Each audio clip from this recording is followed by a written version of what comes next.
Call this meeting to order. This is the regular city council meeting of the Pecos, Town of Pecos City. It is Thursday, February the 8th, 2024. It is 5:30 p.m. Let the record show that all council members are present except for Ms. Trujillo, Councilwoman Trujillo. At this time, I'd ask you please to make sure your telephone, your cell phones are on silent. We will have a pledge of invocation by Councilman Graham and a pledge of allegiance by Councilman Arroyo.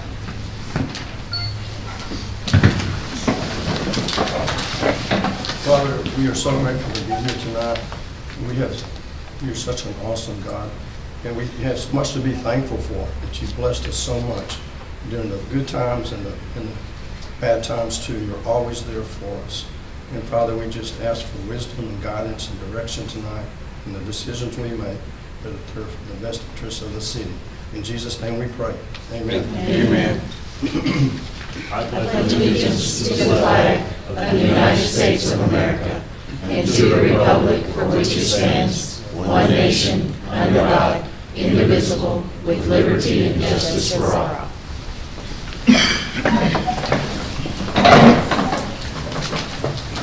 At this time, I'll ask for public comments. Just remind you that we're limited to 3 minutes on public comments, and at this time, the council cannot respond to any public comments. Please state your name also. Matthew Flores. Can you hear me okay?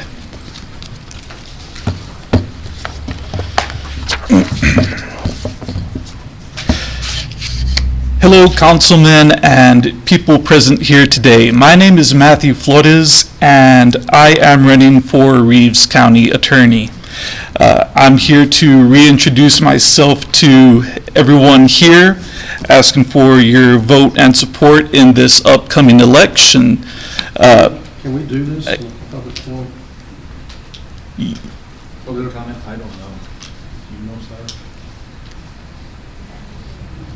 It's working? I don't know offhand.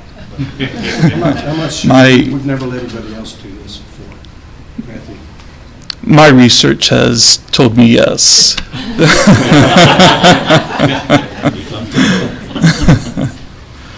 So, go ahead. And so I'll be more than happy to provide my research to Mr. Johnson here later.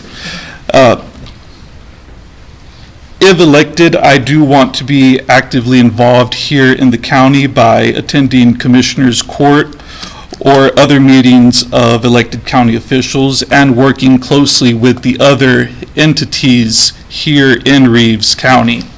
I also want to be able to update and modernize where needed all county legal documents, forms, and waivers, seeing where, if possible, we can reduce bureaucratic red tape to improve efficiency for all citizens, and review, propose, and make potential updates to the commissioners of Reeves County for ordinances that either need revising or that no longer serve the community's best interests. I'll continue to, if elected, I'll work to vigorously prosecute misdemeanors and white-collar crimes, including fraudulent contractors and business-related thefts. I also want to try and ensure that truck drivers responsible for major accidents are held accountable beyond mere traffic violations.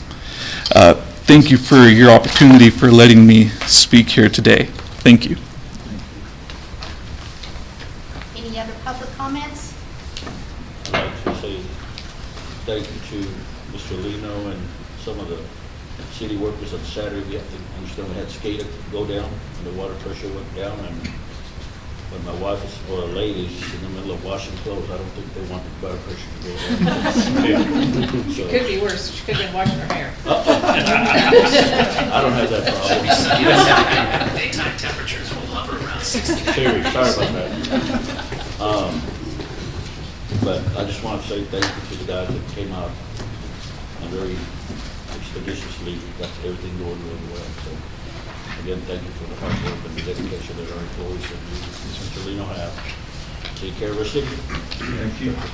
Yep, and I did share with the water staff that had to take care of that. They came up with a solution, got it taken care of relatively quick, and finished with fixing the issue that we ran into on Monday. Those of you that don't know that, I know you guys know this, you're 24/7 on call, but those of you that have never been in that type of a job, the commitment it takes for people to get out of bed in the middle of the night. I've did it for almost 28 years, but it takes dedication. And it takes a lot of time leaving your family alone to go take care of business, and thank you for what y'all do. Any other public comments? Okay, go on to item E, consent agenda. Approve the minutes of the January 25th, 2024 regular city council meeting. Approve the minutes of the February 5th, 2024 special city council meeting, and review the expenditure report.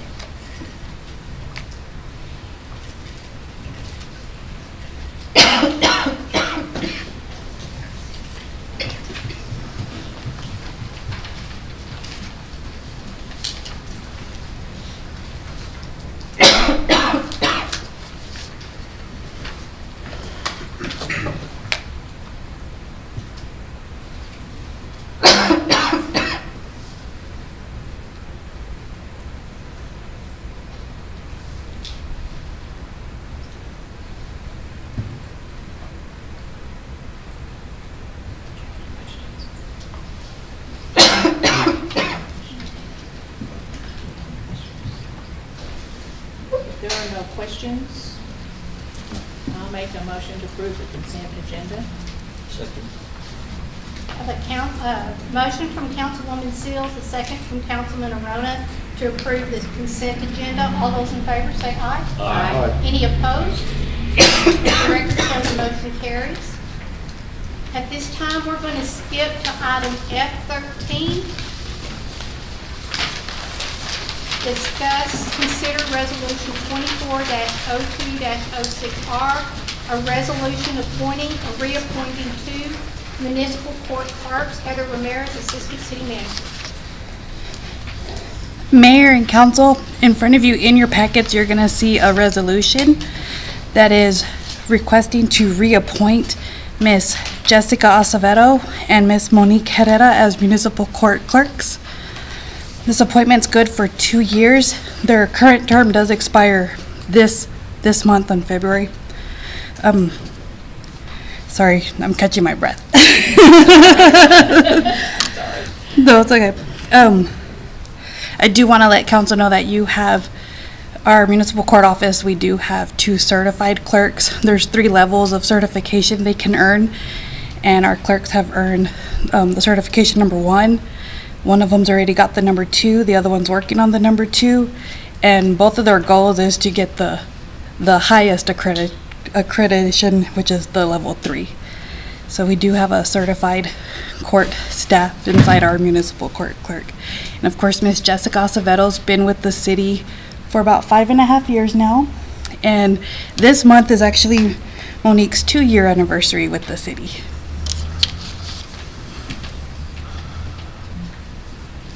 Down under section 1, it says that the reappoint, maybe make that correction on the resolution before it gets signed. It says reappointment on both of them. Reappoint, it should be reappointment, I think.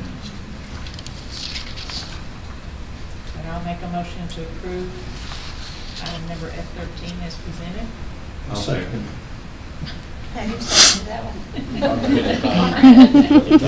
Give it to Conrad. You don't do it, Conrad. Okay, we have a motion from Councilwoman Seals, a second from Councilman Saldana to approve the reappointment of these 2 municipal court clerks. All those in favor say aye. Aye. Any opposed, same sign.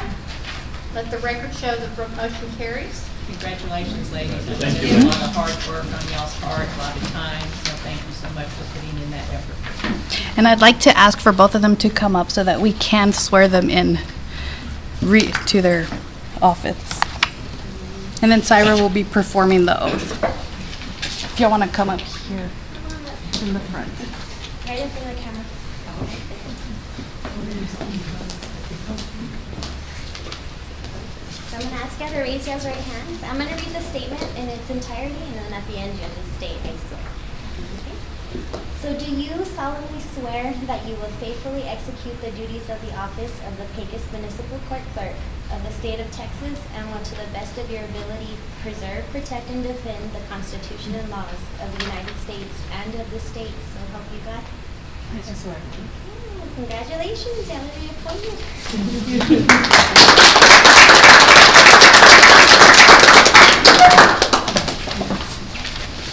Thank you, ladies. We'll go on to item F1, update on Warren Denver Film Production Project, Director Hager. Good evening, Mayor, Council, Breckenhager. Good evening, Mayor and Council. Ariana Barado. So we are here to give y'all an update on the production and everything going forward. It's great to see all y'all's faces. I'll have Ariana first go over the first two items on the budget report.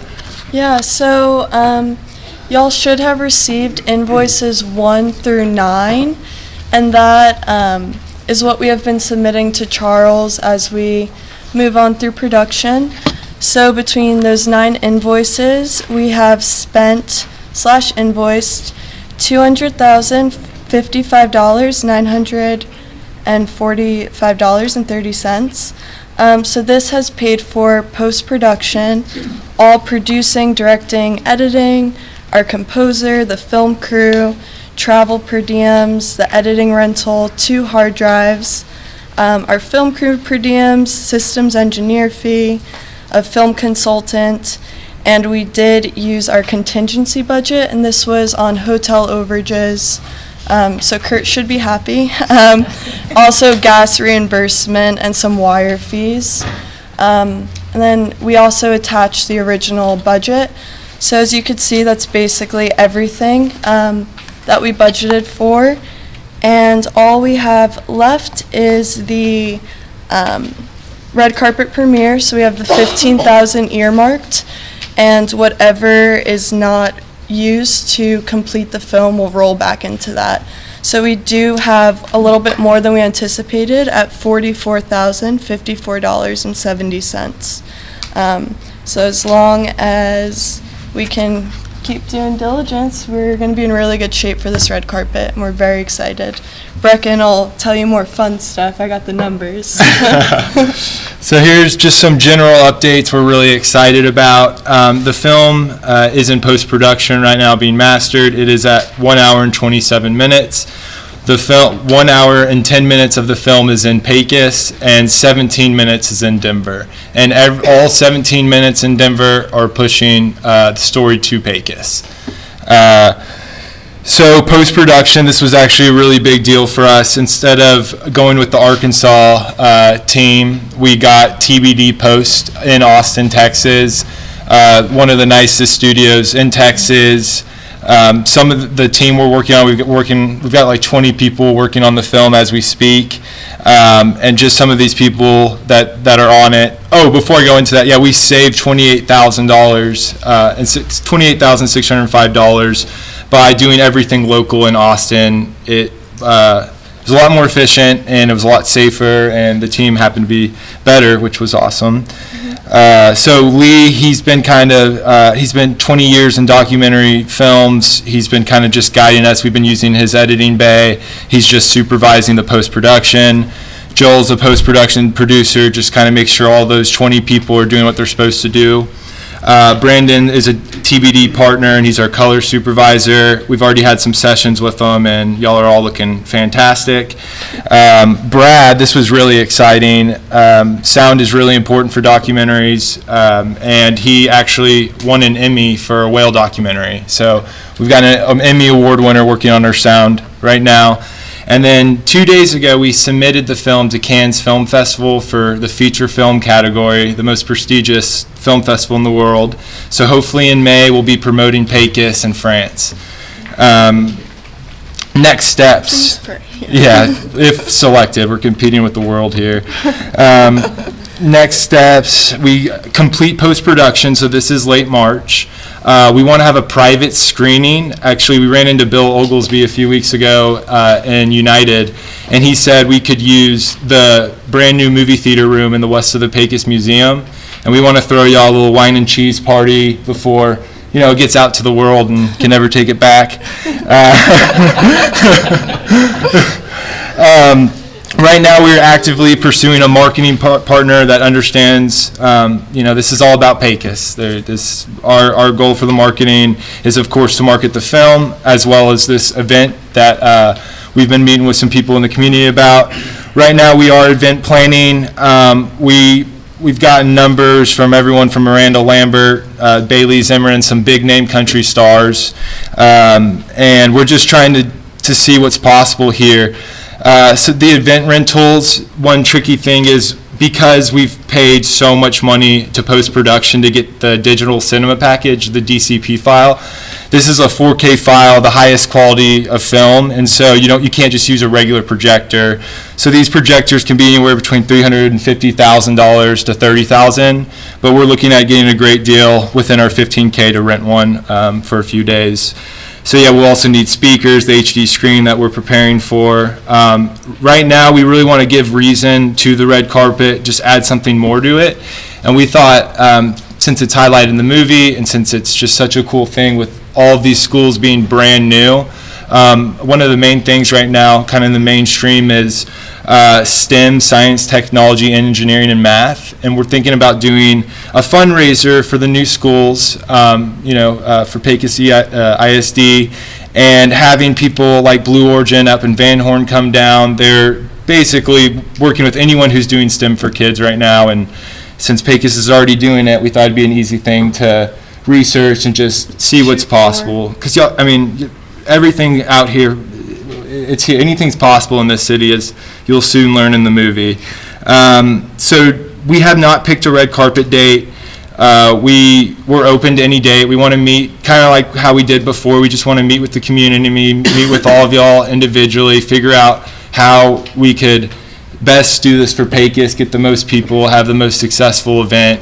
And that includes us locking down press, talent, event itinerary.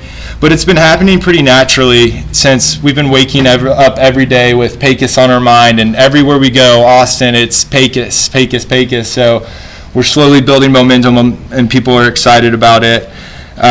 We've thought about, maybe doing it right before the rodeo, or however y'all would best see it. We're open. Right after, maybe in fall. It's really up in the air until we kind of know what y'all think is most sensible, like how we can get the most people here and throw an event. They'll just run smoothly, I suppose. So we need your help with just a date, I guess. Yeah, the date. So right now, we are talking with sponsors. So our goal is to put some of these crypto companies, the oil and gas companies, because one of the things this film does is it puts a new narrative on oil and gas out here. Not many people hear about the oil and gas industry building schools for kids. So we think, with the likes of Chevron, BP, Oxy, all of them being out here, they should get pretty excited about this PR piece essentially for them. And then one of the talents in the movie is Core Scientific. They just did $800 million last year in cryptocurrency. So we're going to be working closely with them, as well as some outside companies. But we're really looking to get an awesome list of sponsors for the town of Pecos City. And then once the movie's finished, we'll be doing distribution meetings. That will be really fun updates. Our goal is not about the money, it's about how many eyeballs can we get on this film and on the town of Pecos City. And that's pretty much it. Information. We got a lot more just researching and networking and meeting to do before we have something concrete for the event, because we want to do it right. Yeah. But are there any questions or? On the marketing, are y'all gonna have to spend some money on that? Yes. Is it listed in here? It's not. We haven't even found the right marketing partner yet. We've talked to some. We've talked they to just some. haven't made us feel very confident, so not going with them. This fundraising too, where is that gonna go? You raise some, this fundraising, you raising it for the schools or? Yeah, we'll do one for the schools, we'll do sponsorships, and then the marketing for the film and the event. So, but we're looking to really get the sponsors to pay, yeah, all this. Yeah. The one thing we might see in the future is once the trailer movie posts, y'all have seen the movie, is for some marketing because it directly promotes the town of Pecos City. And y'all are in the log line. I mean, like I said, the film turned out to be an hour and 10 minutes of Pecos, so it's very much y'all's story, and y'all are the people telling it. I truly can't wait to see it. And Charles, he saw an early version of it, so you know, it's kind of the hard part is being so excited, but just hurry up and waiting. So Yeah. Now, is this film gonna make some revenue? we hope so. So. Okay, what's our cut? What kind do you want, Mr. Graham? Well, we never got an agreement on it. No, there's no royalty rights built into it. So Yeah. Okay, do we want to get some royalty rights? if we were to do something, I think it has to have a floor and then ceiling and a cap. I would want to build it that way to where they'd have to make sure that they got what they needed out of it, and then everything that was above that. If it's marketed the right way and it does take off, I could see it, us getting some type of a royalty on it. But I think that's going to be really a wait and see. That's just my opinion. I've never done a movie. I've never done royalties on a movie, so I have no earthly idea. I'm just talking just logic, like from one accountant to another, so you know how the accountants are already. So that's Is Randy the star? Is that why he's asking questions? He is. Yeah, I mean, it's going to go. It's going to go into the market. So.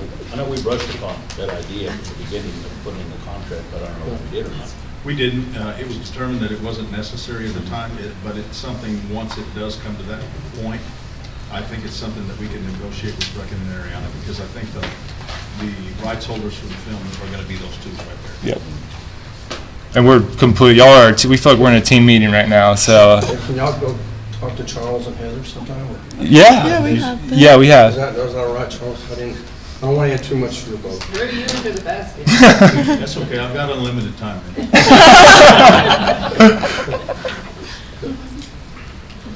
All right. Thank you. Thank y'all. Yeah. Thank you.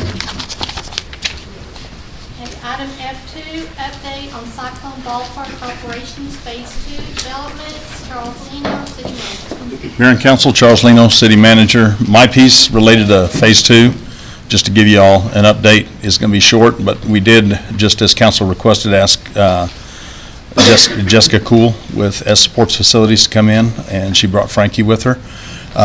Phase 2 is going along pretty good. They've got Field 8 already at grade.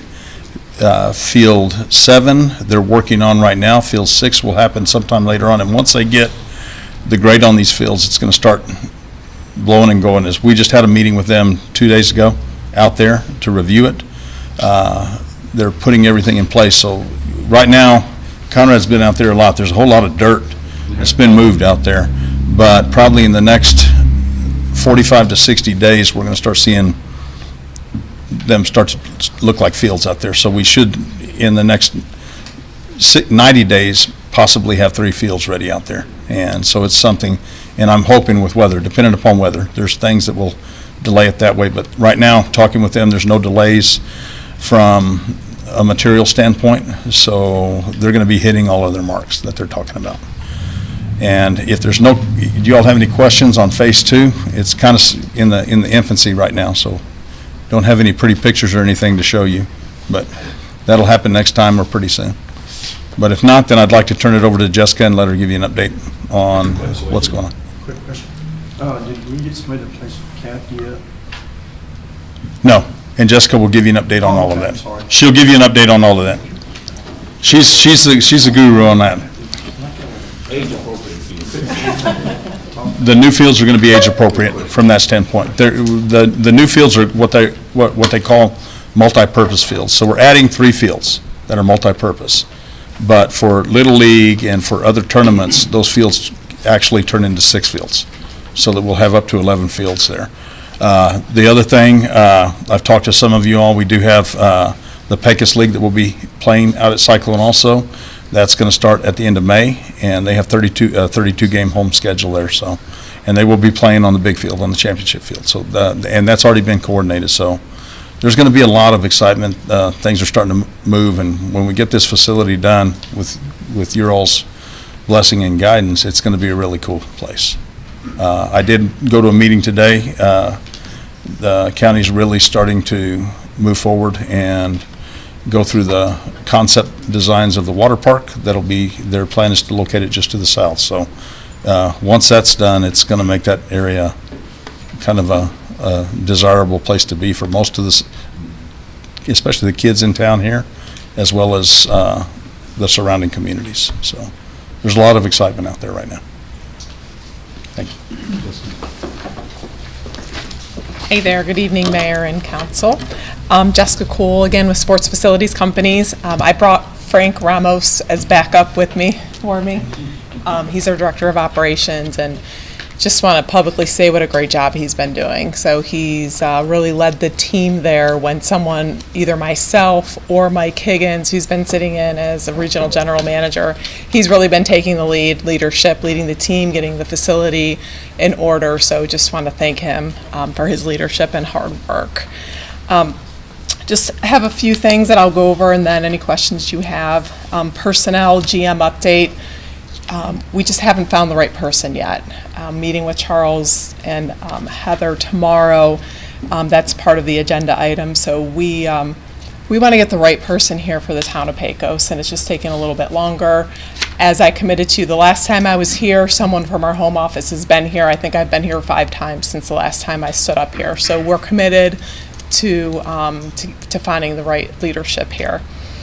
Sponsorships. We hired a sponsorship consultant to sell major sponsorships for Cyclones, especially with the additional fields we have coming on. We are still doing some local sponsorships. Christina Gill did help solidify the sponsorship with Chevron, so we do have that, but we want to go after big deals. Naming rights if possible, especially with the others coming on. So Steve is from the Houston area. He's already sold hundreds of thousands of dollars at our Fort Bend facility out there. So he comes with a resume, so he is going to help leverage. He started February 1st. So as he gets started, there's some presentations that I'll be putting in front of you to look at how we're going to go out into the bigger community, and I'll work closely with Charles on going forward with larger sponsorships for the facility for revenue. Events, as Charles just mentioned, we're getting busy, we're excited. Little League gets started here February 20th with tryouts, with March 23rd is opening day, and they're going all the way through June, right, Frank? Little League, or yeah, through the end of May, beginning of June. We have tentatively, we're solidifying all of the contracts, about 15 to 19 tournaments that are going to be coming in here. A lot of those are new tournaments. It's not the same event owner, so as those contracts get signed, we will let the city know. I don't want to say we've got signed contracts, but we have about 15 to 19 deals in the works right now from now until September. And these are weekend tournaments. This doesn't include the weekly rentals where Frank and team are trying to get kickball and softball leagues. This is tournament-based events on the weekends from now until about September. These are new ones you said? Some of them are new and some are reoccurring. Okay. Are y'all going to the old reoccurring ones that haven't signed up yet? Yeah, we do have some reoccurring ones, but I guess mark with the ones that haven't signed up yet on reoccurrings.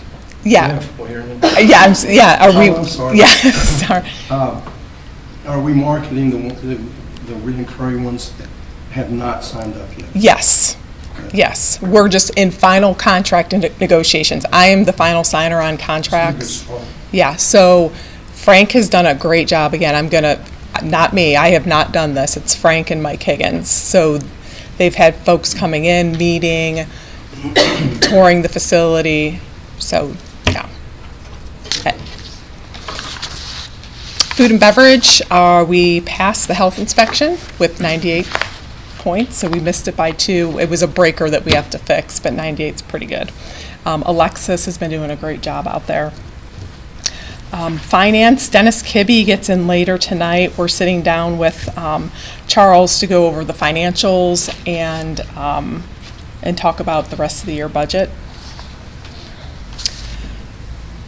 Fields 3 and 4, I think I mentioned the last time I was here, we're working on getting them repaired. The goal is to have them ready to roll for Little League, so we're continuing to get that fixed. Just a couple operations things. Danny Reyes, he started with us the beginning of January. He's a part-time employee for us. He's done a great job getting this field cleaned up. So if you're ever over there, please come over. And last field he has is Field 5. It looks immaculate. So he's been doing a great job. There's still some more work to do. Next week, we're going to be hiring some housekeepers. As we get busy, we need to make sure that we keep those restrooms clean and the common areas for folks. So we're going to be posting some positions. So for anyone in the community, we're going to be hiring some operations folks, seasonal, and some housekeepers. Finally, we received our boot, our Pecos boot. So come on out and look at it. It's beautiful, done a great job. So come out there and get your picture taken. All right. Anything, any questions, comments? I was going to ask, yes. Last time I was out there, a couple of weeks ago, I saw for around the fencing, the net, that net, I guess the wind have gotten a hold of that, and so is that part of the, or are we going to change those? Good question. I just had that conversation with Frank and Danny yesterday. With the wind being so heavy, they've not fixed it today or yesterday. They're going to look at fixing it tomorrow. I think with the new fields coming online, we're going to look at alternate ways to get for that to hold up. There's some things that we can do. We'll have to go through it with the budget because it's costly. Yeah, just because of the weather, the wind plus, I don't know what holds them up. Zip ties, So typically. the weather with the heating and the cooling, and the sun will deteriorate, and then with the wind doesn't help. So, but I've been through there, just driven around. I mean, not after baseball starts, then I'll be showing up. But I had a question. In May, we're supposed to start with a Pecos field. Yes, yeah, sorry, I forgot to mention that. Yes, we are. And so I'm kind of excited because I saw the baseball cap that Charles got. He got one, nice one. And the schedule and stuff, but that's one thing I'm excited about is something different that's coming into the community that in the evenings, be nice to get out of work and go sit down and relax and watch, semi-pro baseball. And absolutely. So is that being advertised out there, in the newspaper and local papers around the area? Good question. If it's not, we'll make sure that it is. I know that there's a local TV or radio station who I've been communicating with. So, yeah, that's something that we probably need to take a look at and do better with that. Or maybe even reach out to Odessa and see if one of their TV stations would come in for that first game here. I mean, that would be great. Yeah, I'll get Christina McCollum on that. I know she's been helping with from the home office, and she's been doing a great job. She'll be here in a couple weeks, so I will make a note of that. Yeah, because we're going to be competing with the Midland Rockhounds, and they're a higher league, higher than this one. But since this is ours, and because until I saw the schedule and I saw all the teams, there's 10 or 12 teams from all around the area anyway. But it's nice for people to know of what's coming into Pecos, because I remember growing up when we had semi-pro teams, but they didn't play nothing like what we got today. So this is an opportunity for us to promote Pecos and what's coming. Definitely. I know it's on Facebook, that's probably not enough. I think we need to do a little bit more. But everything's on go. Yes. They're not even experiencing All on any kind of go. roadblocks or anything. Nope, they've already been out there. They're thrilled. Field 1 looks great. Like I said, Danny and Frank have done a great job out there. Yeah, and I would love to see sponsors on those walls, if we can get that going. There's plenty of oil companies here in this area that, if they reached out to and talk to, see how they can, they like their name out there. Definitely. So, Do you have a list of the sponsorship levels and the types of packages that are being? I don't, but I can get that for you. I know that's what Steve is working on.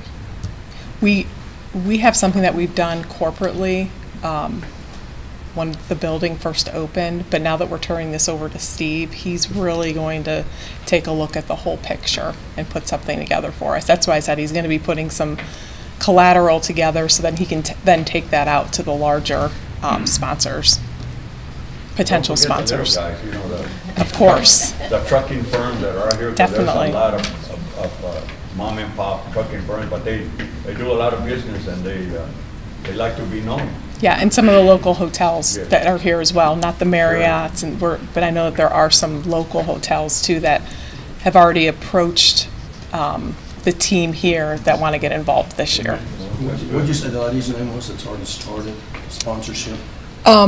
Christina Gill, she's our marketing manager at the ballpark. I guess you could get her, get some reports on the progress reports. Yes. Yeah. Yes. Okay. Anything else? All right, thank you. Thanks. We'll go to item F3, discuss, consider hotel occupancy tax funding request from the Pecos Area Chamber of Commerce, CVB. Chrissy Martinez, Chamber of Commerce, CVB Executive Director. Yes, ma'am. Mayor and council, you have in front of you the budget. I'm not sure which way you want to start. I think we provided what was approved by our hot tax board, thankfully, and then the one that was presented, I think this is what we did. Actually, in our packet, we only got the short version of what the HOT approved. I did request Okay. the other Mhm. because I was really confused Oh, on okay. the page. Right. Well, we were just trying to show what was approved by the hot tax board. So I've got it both in here. So which ones, you want to just do the hot tax board approval, or should we? I can kind of start with that because I do have quite a few questions. Yes, ma'am. On the newspaper, Mhm. where, I kind of mentioned this another time when you presented that if you gave us some extra details, I don't know if we have to ask many Right. questions, okay? Right, So right. what newspaper are you in reference to? Well, we're doing them with the newspaper here that promotes in Monahans. We had it over there in Monahans and in Fort Davis. You're not reaching out any further than that? We haven't yet, but we will. That really needs Need to be on your radar. radar. Yes. Well, we reach out to radio stations Because that we need to the thing do more is- newspaper. Monahans probably isn't going to spend the night here. True, and Fort They're Davis. probably going to drive back home. True. So Mhm. you got to pretty much get 100-mile plus radius where there'll be Any any changes. chance of them to spend the night in order to justify hot funding, Correct. Okay. okay? Yes, ma'am. Okay. The next item is promotional items. Exactly what are you in reference to there? Well, like when we have CBB events, whether it's giveaways or notebooks or anything to that effect, we have no promotional items that have CVB on. Okay, so this isn't anything to do with the gift shop? No, no, no. That's on the chamber budget. This is not chamber. No, this is just CVB You don't want events. to notate that, but, separate, that way it's nice. It's not Mhm. a choice as to where it's going, you know where it's going, it's either CVB or. Right, okay. Because that's on our chamber side, that's on our chamber budget. We didn't put that on this one.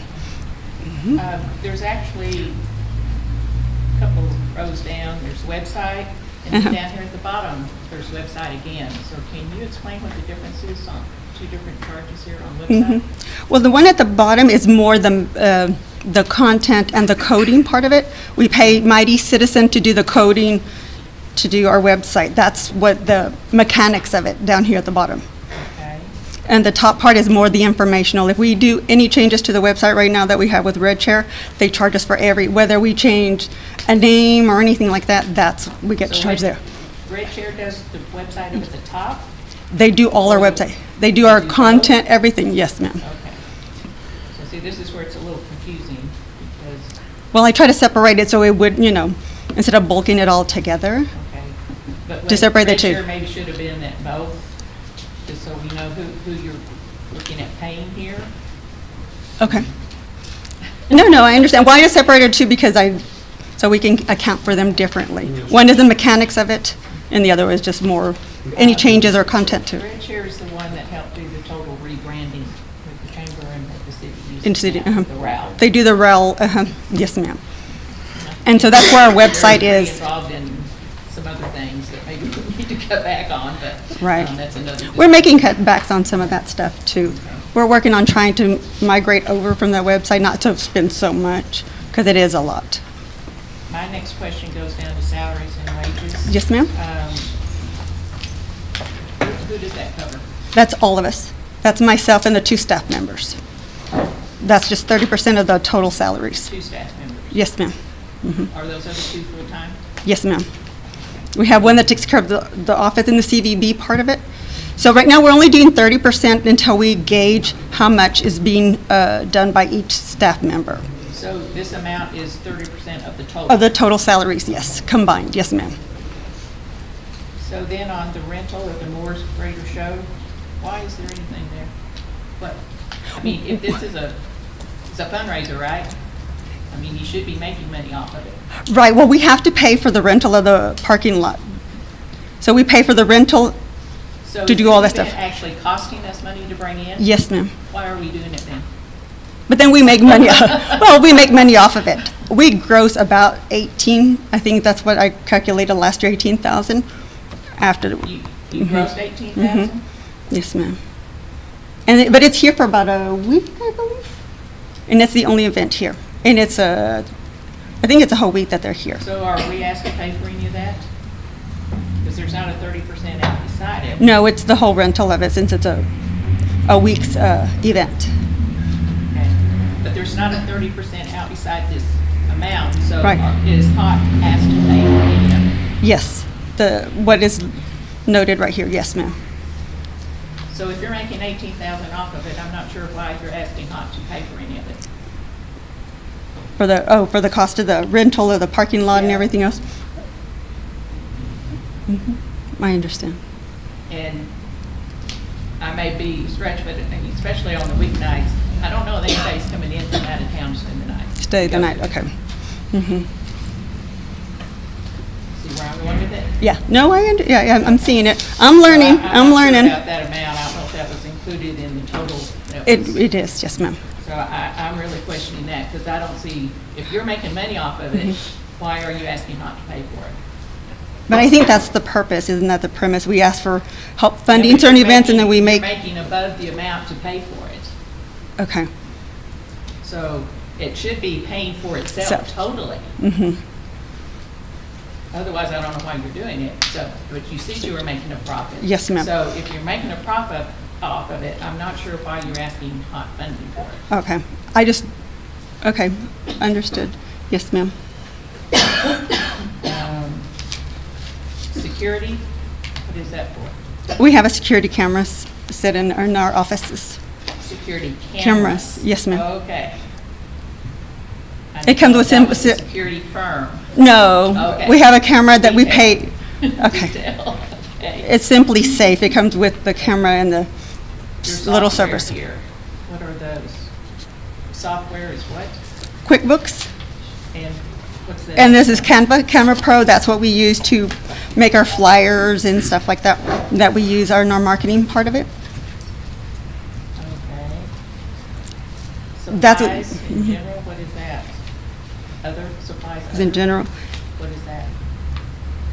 Well, for instance, we had to get locks for we don't have locks in our front doors. So we had to go buy locks for our storeroom, and that's how we enter. So it's things like that. It doesn't fall under office supplies. I just put it under other supplies. So does that Keys bring and in- lock. Does that bring in tourism? Oh, well, it's part of the well, I thought it was part of the building that we're housed in. I'm not sure how that plays into tourism. Okay, well, I just thought it was part of the housing. Heads. Yes, ma'am. Because everything that you're asking for needs to somehow come back to putting heads in beds, getting Right. people to spend the night here. Right. So I'm not sure how that falls into that. Oh, okay. Okay. Utilities, I guess these are an This is, annual yes, ma'am. payment? Mm-hmm. Okay. Now let's get down to the boot project. Yes, ma'am. Okay, how much are these boots costing now? About 8,000 and growing, so. So if I'm understanding this right, Mhm. the price went up from what you originally charged When they was, people to get them made. correct. They were sold in 2021 and 2022. So I don't know what the amount was. It probably varied some. This year it was 3,000 that I think it was, whoever the customer was charged, then it was 5,000. correct. whatever it was. Mhm. So why are we asked to pay the whole 8,000 on every one of the boots versus just the difference? If the Mhm. customer paid 3, but then you didn't get around to producing them until later and it cost you 8, then the Mhm. difference there is like 5 or it's 3. But you're Mhm. asking us to pay the whole 8? Mm-hmm. Why? Well, that's just how we calculated the 8. But we're paying for all these boots that are around town, and that's, the customer's paying for them. Right. Mm-hmm. So I don't agree with that. With the cost. recoupment cost. Mhm.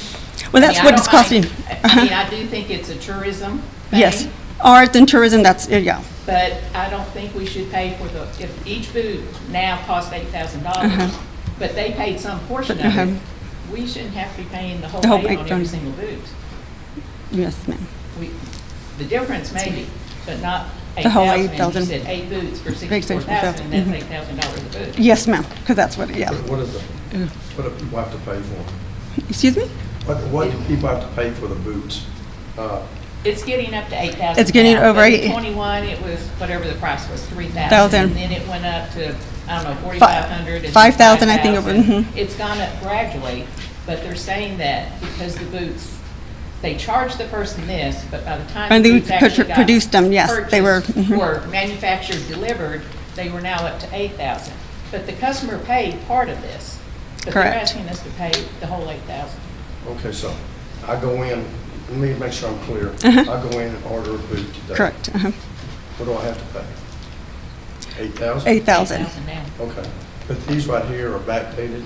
Yes. Okay. Some were sold back in 2021, and that's, we were just trying to play catch-up.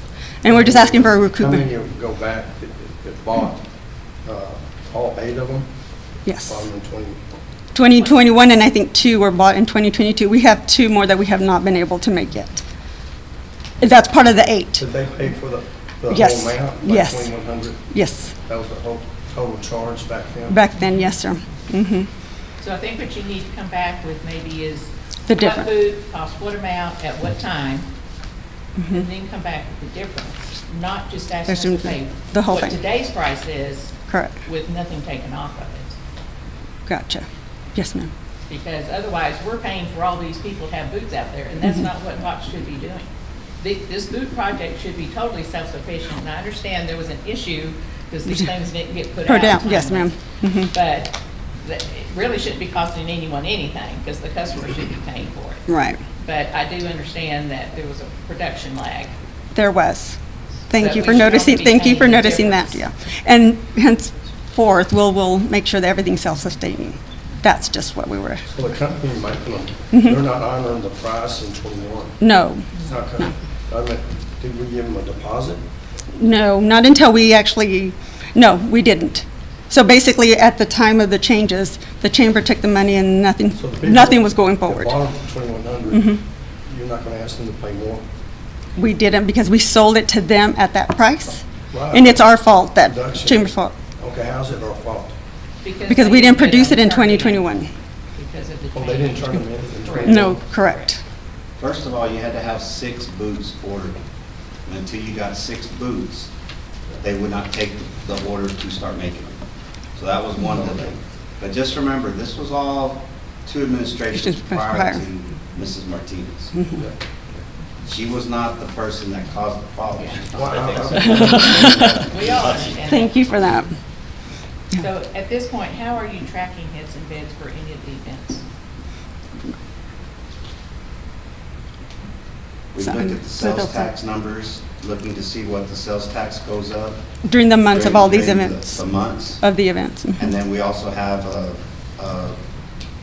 is it the software program, Growth Zone? Yes. That also can track that to retrieve it. That's part of the software that you questioned. Okay. It's in there. That's what that is? Some of That's it. the one that tracks that? Growth zone, yes. Mhm. Hotels don't help us out in this. Hotels have the ability to track every event. It's just a little checkbox, you know, and if we know there's an event coming up, it's easy to click that checkbox and it tracks every person that is coming in for that. Okay. Of course, there are individuals who don't say what they're coming in for and wish not to disclose it, but it's easy to ask, are you in town for a special event? And if they say yes, you just click that checkbox and then it prints out a report for you every month telling you how many individuals came into town. So like moving forward, back on the booths, Uh-huh. you're not in it to make a profit. No. So- It's just to beautify Pecos. It's becoming an art No, art no, exhibit but- for us here. I'm not a CPA like Mr. Graham. I'm more of a fundamental person. But to me, it's like, if we're not selling to make a profit, so we're the middle person. You meet the developer with the customer. I don't know why we're even tracking that. It's like, if somebody wants a boot, if I want a boot, I'm gonna call the maker, not go to you guys. They won't do Well, that. we go through Red Chair and they only honor the chamber's orders. There As are a three different different- levels, Okay. because you have the actual company that uses the polymer to make the boots. You have the artist, that's a second entity. You have the middleman who tries to coordinate everything. We're not the only ones that make boots. They have them in every state, in so many cities, so many different styles and kinds and sizes.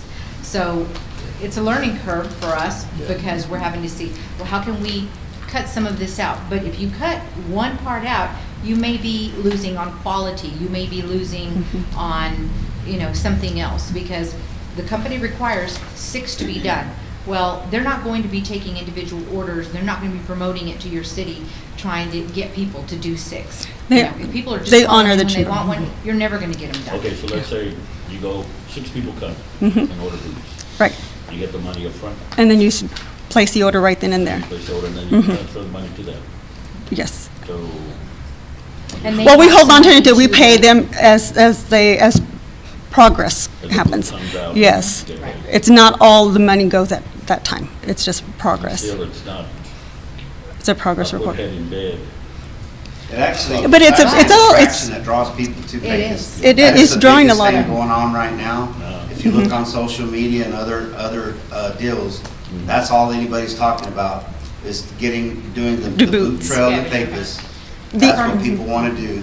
And we spend more than 30% of the time dealing with those people that walk in that want to know about the boot deal, wanting to get their stamp done, stopping businesses and saying, hey, can you please mark my mine? It's a big deal, and it's growing. That's something we really need to continue pushing. And it is tourism. People are coming to Pecos now because they want to see these boots. Yeah. 'Cause, you know, What he's saying is actually really true. One thing, we had a company that does construction here at the school. He wanted to buy a boot all on his own. I gave him the information. They won't do it unless it comes through the chamber. So it's not like anybody can just come by and do it. They won't do it. They honor that with us. 'cause the way the numbers seem, it's like we're losing money, you guys are losing money. But Well, I think- in actuality, you're not. but it's It just the way promotes our looks. city. Chevron has that program called Permian Proud, and Pecos was featured on that recently because of our boots. You know, they just think it's fantastic. They show all these people from different cities, different countries, taking pictures of themselves and posting it on social media. They are. I'm in Pecos, Texas. You know, Look I this see a lot at the you know. museum, trust me. Yeah. Like I'm that always city. stopping in front of the museum's booths and. with my Oh, we have a ton of that. taking Mhm. pictures of them. Yes, ma'am, yes. I'm just saying, And we're working on trying to bring the cost down so that it doesn't cost us, so we don't come into this problem anymore. Well, and I think the cost is going to be whatever the cost is, truthfully. I mean, Truthfully. everything's going up, Mhm. and so, in the future, if the cost for the chamber's $8,000, then you have to charge. Well, we're working us for on, $8,000. true.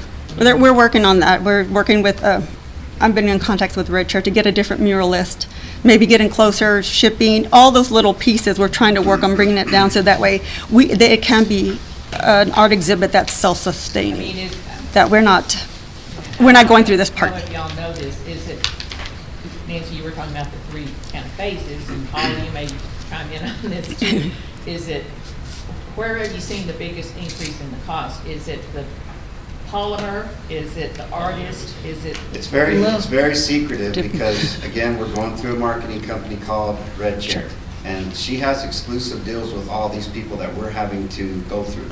Okay. And if you don't go through her, the artist won't talk to you and the polymer builder will not talk to you. Then you get into the timing of it, when it's going to get made and everything else. So you're kind of under Red Chair's thumb. And being held hostage. Correct. I mean, that's easy. But we're trying to get out of that in a lot of different areas, but we don't want to lose the quality of this boot product because it's really good. And Mrs. Martinez has talked with the owner of Red Chair, telling her, look, this is getting to a point where we cannot afford to do this anymore, and we need to figure out who's willing to cut back a little bit so we continue the project. I think the chamber should get an administrative fee for handling. Well, these that's what we try to do, but we're trying to make a little bit of money, I mean, because there's no Yeah. reason not, You I do mean, all have the actual handling and costs. work that they do for it, they gotta be compensated some. You're right. The boot tour that you were talking about, that's gonna take some time. And, I don't know, we sit down and see what a fair administrative fee could be. Well, that's And then where that's why we would raise a little bit beyond what was there, because sometimes we have a problem with, like, we had one that got cracked and broke. Well, we had to stay over there and take care of that, right? So in business, you don't sell things at cost. Yeah. You sell things to make a profit, that's or at least cover your expenses, and that's why there was an increase from, why you were asking, Ms. Seals, is you don't want to do it on a straight dollar, because then you end up losing money. And that's why there was an addition to it. But the biggest part was inflation, COVID, or whatever you want to call it.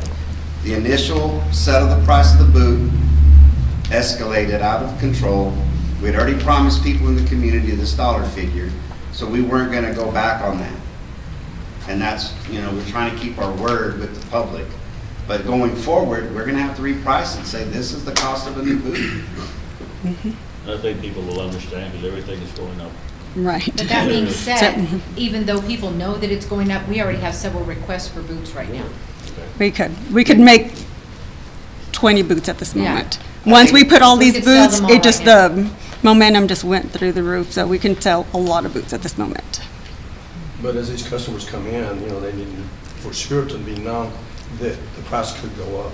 Right. Right, Before, after that time, you get 6, I guess. right. But I think, that was the problem in the past. Here, if we get the 6, we'll start those right away, and that way we're locked into that price tag, yes. So every time we do that, we'll lock that in. And then once we keep it going, it'll work out well. We're just trying to get over this hump, is really what we're trying to do. Because after this, we'll be self. Yes. Yes, we're just trying to work through it.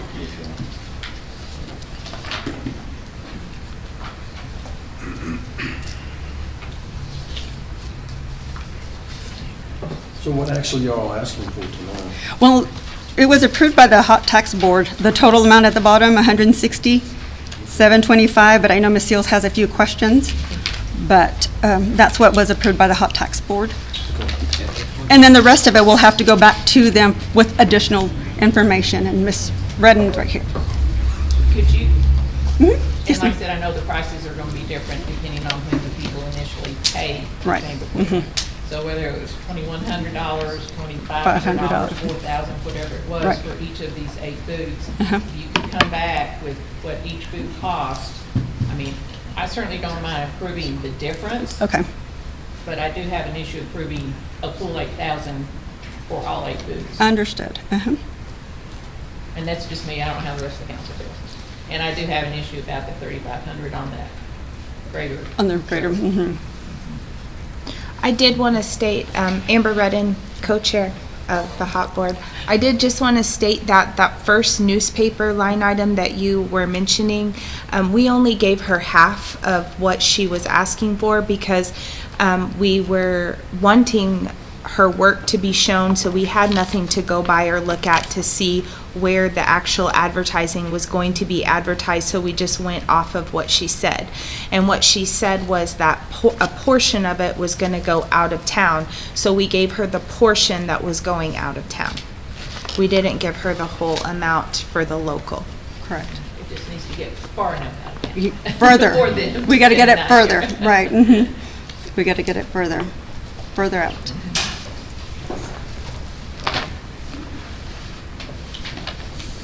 So if you can give those the difference in that. Okay. I mean, I'd like to see it before I'll approve it. Okay. I don't have a problem approving the difference at all. Okay. Well, do you want to bring it back or state it as such? We won't vote on it. That's up to y'all. With an exception. With the exceptions, and they come back. I mean, do y'all have other questions or? No. I'd like to make a motion to accept the approval minus the 64,000 until we get further. The difference. The difference, okay. And the 3,500 on the.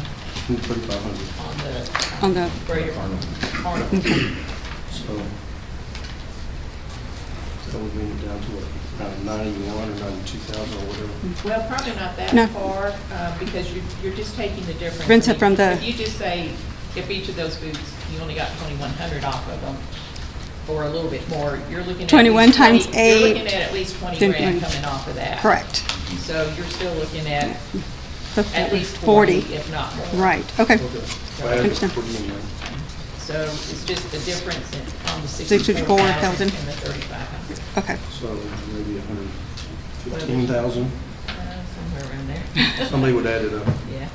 Well, we Well, can't add it it up up. right now. We don't because she have doesn't that. We don't the have that, difference. because they were all at different No, I know, prices. but you're thinking that at least 40,000.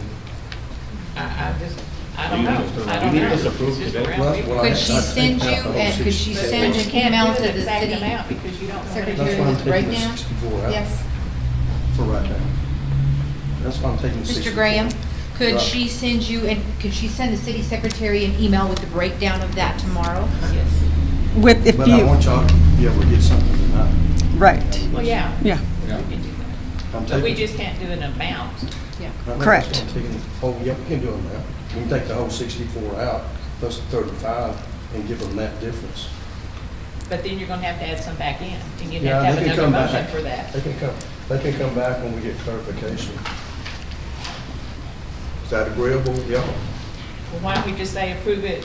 With pending the exception. difference Of the boots and plus the 3,500. I agree. Yes. Okay, so what do they come out of it tonight then? We don't know. Ms. Shields, We don't know. Councilman Shields, make the motion, the way you stated it. I'll make a motion that we approve the hot funding minus the difference on the 64,000. Yes, ma'am. When we get the corrected on the boots, plus the 3,500, whatever that comes out to. I second. And then that way they don't have to come back. That's right. Okay. I'll just send that information in the morning Perfect. Thank you, ma'am. or shortly We have a thereafter. motion from Councilwoman Seals, a second from Councilman Graham, I You mean, gave me Councilman that. Arona. Called him. Councilman Arona. That's a mistake. Thanks very much. To approve the hot tax funding as stated. All those in favor say aye. Aye. Any opposed? Let the record show the motion carries. You're not the right color, right?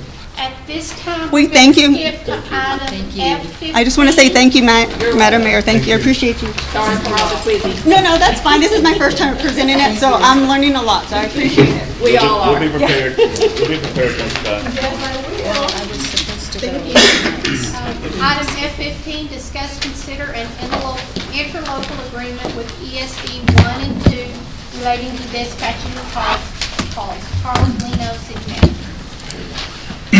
Mayor and Council, Charles Lino. We have our colleagues from ESD here specifically for this item. It's why I asked that it be moved up. I did go through the agreement that we have had for a significant amount of time, per council's request.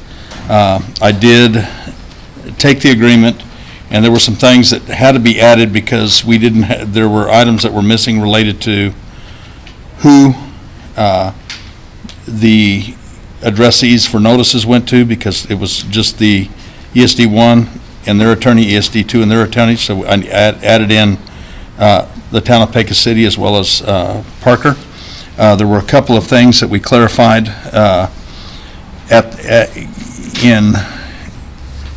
in section Article 1, Article 1, the district agrees to operate an emergency dispatch center. In discussions with chief, I don't think ESD is going to have a problem with that. Collectively, the city felt that because initially it was a 911 dispatch center, and we felt that that's kind of getting misconstrued because of the PSAP piece of it, and we didn't want it to be that way. It's not a material change, it's a minor change, so I don't think it has an impact to this. The one thing that we did want to talk about is talking with chief. We kind of want to find out when the dispatch center is going to go to 24 hours, 7 days a week, because it's written in the agreement, and we're not there yet, I don't think. I did change in the piece where Pecos agrees to fully, I don't know why it's a BA, but it is. No, the parties mutually agreed to, that's why it is. On A, I added in, we had the sentence that was saying fully cooperate with all monitoring requests of the PSAP and dispatch services from, it had in there any party, I put any authorized party or appropriate governmental entity, and I'd sent this to Parker for my red line review. In the next section, it was maintain records supporting documentation of the PSAP and dispatch services pursuant to the licensing agreement requirements of the PSAP, and I put as prescribed by the Permian Basin Regional Planning Commission because they control everything on our PSAP. These are not material changes, they're just really clarifying ones that we put in there. Again, on the notices, I added that it be addressed to the city manager and to the city attorney, just like the ESD 1 and ESD 2 had done. And then on the signature page, I added places for us to sign so that the mayor could sign and the city secretary could attest. So those are the changes that I made to that agreement. It has been approved without these changes by the ESD board, so this is something that I would have to share with chief, and he'd probably have to go back to his board to get the modifications changed. But after discussing with Parker, we don't see anything else that really prohibits. The purpose of this is to get their accreditation. It doesn't really change operationally anything that we're doing right now. So. I just have one question. Since in some ways we're being city, PD is being taken out of once the call is moved over. If there's anything to come back, where is the liability lie with that call at that point? I'm going to have to ask somebody who knows the dispatch side of it a little bit more, so it's going to be probably between Chief Lee and our Mike's here too. So if the question is specifically about if for some reason the caller is given bad information, the worst extreme, a kid not breathing and our dispatcher failed to act, it falls under our liability, under our medical director license. Okay. So basically, once the call is transferred over, then that liability goes with it? That's correct. Okay. Chief, do you have anything else to No, I add? agree with him. Once it's transferred over, then all liability goes to. Does that need to be said in here? No, it's just part of the, it's already part of the agreement that way, yeah. And they'll maintain a separate set of records, kind of where we maintain one set, they're gonna have their own set that will show the fire medical side of what's done. And we don't have a time premise, it's only going to be actually running 24/7. Getting very close, probably within, you say, Dave, about 2 months at most. Yes, within 2 months. We're finishing up the hiring on our dispatch lieutenants. Once that's complete, we'll be ready to go. Any more questions? I'll make a motion to approve this. And but you realize, I guess, they don't have to come back No, sir. if we approve this. So that's, we're As long as they're reassuring. comfortable with the changes. Yeah. Just to see what's going on here. See if they can pay for the I don't entertainment have to value. come back. Yeah, like this time, that we can have some popcorn ready. Popcorn. So, item F10, move to approve this. Go ahead. I second. Is there a second? Yeah, it was. You couldn't get it out. We have a motion from Councilman Graham, a second from Councilman Arona to approve the interlocal agreement with ESD 1 and 2. All those in favor say aye. Aye. Any opposed? Let the record show the motion carries. Thank you. We will go on to item F4, discuss, consider resolution 24-02-01R, authorizing the city manager to enter into a purchase agreement with Doggett Freightliner for one 2025 Champion 36-yard side-load dump truck for the total amount of $254,235 for the city landfill. Pedro Morales, landfill supervisor. Mayor, Councilman, good afternoon. We're here, we need another trash truck for the dumpsters. Are you going to come every meeting and ask for something? I hope So it's- just one at a time, so the amount doesn't seem so big, right? Yes. That's his plan. It is not budgeted. It's not, but It's not budgeted. We had, you're in trouble, I can see right now.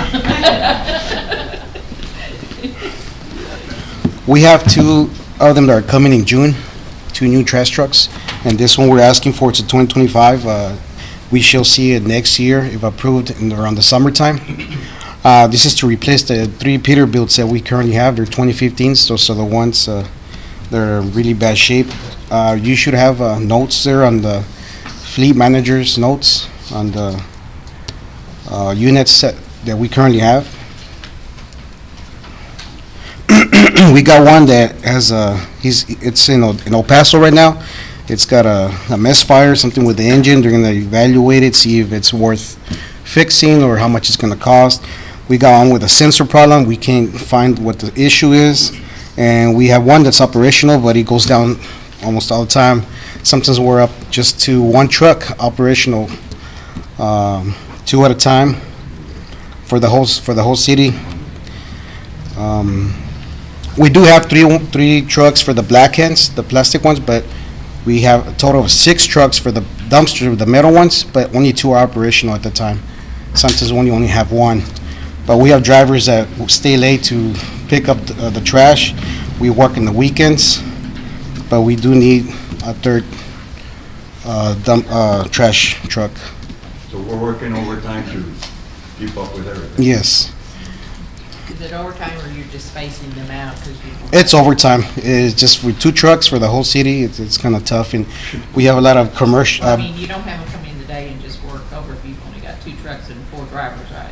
Do you just have them come in later to pick up? Yeah, sometimes we have them come in later, but there's always something to do at the landfill. We gotta build those black hands. We gotta switch them out with metal ones, and we gotta water the landfill. There's always something for them to do.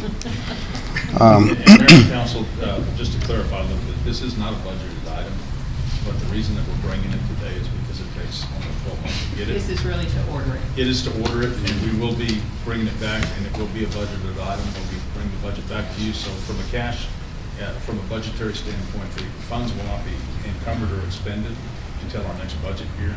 But if we don't order it now and get the authorization to do that, we won't have this truck. It'll be just another 12 months after that. Is it, just by chance it came in early, do we have enough in contingency funds? We have plenty, and with the landfill being an enterprise fund, and with the volume that we've been doing, especially in roll-offs, we have enough to cover it with the fees. We're crossing our fingers for you. And it comes Appreciate in early. We desperately need it. Yeah. I'll second.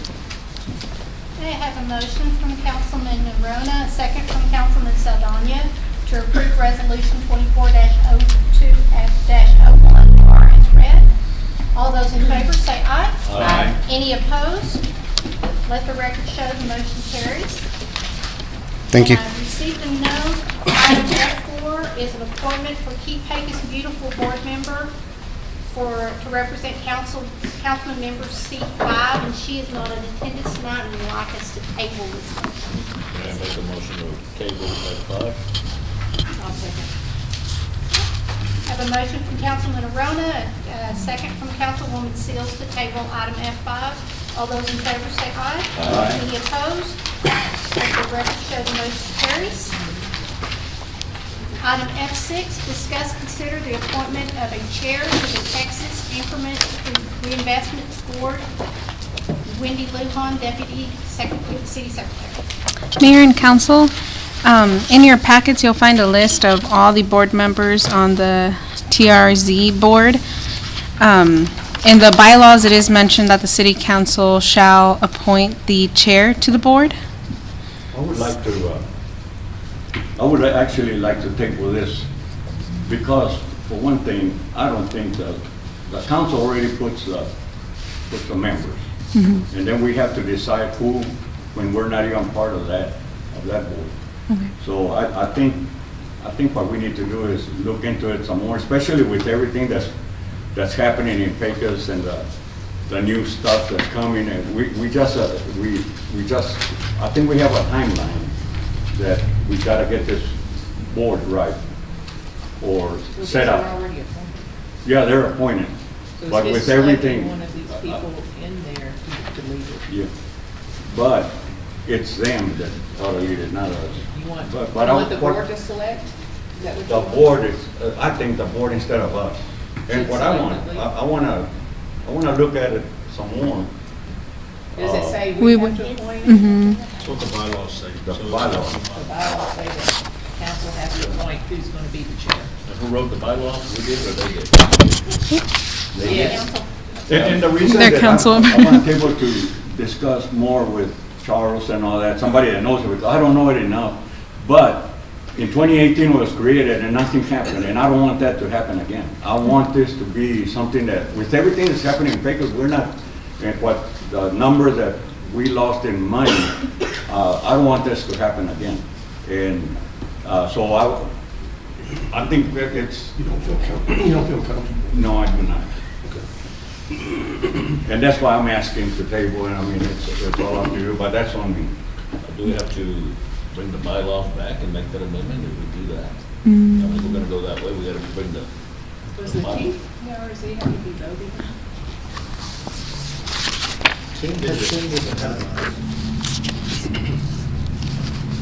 She hasn't sent me the bylaws previously, but I don't know them by heart. If there's a specific question, everyone know, let me know, and I can find an answer. You don't see any harm in tabling it right now. Make sure we get it right. I'll second it.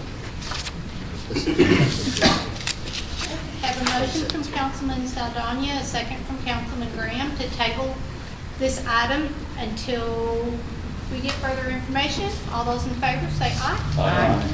Any opposed? Let the record show the motion carries. Thank you.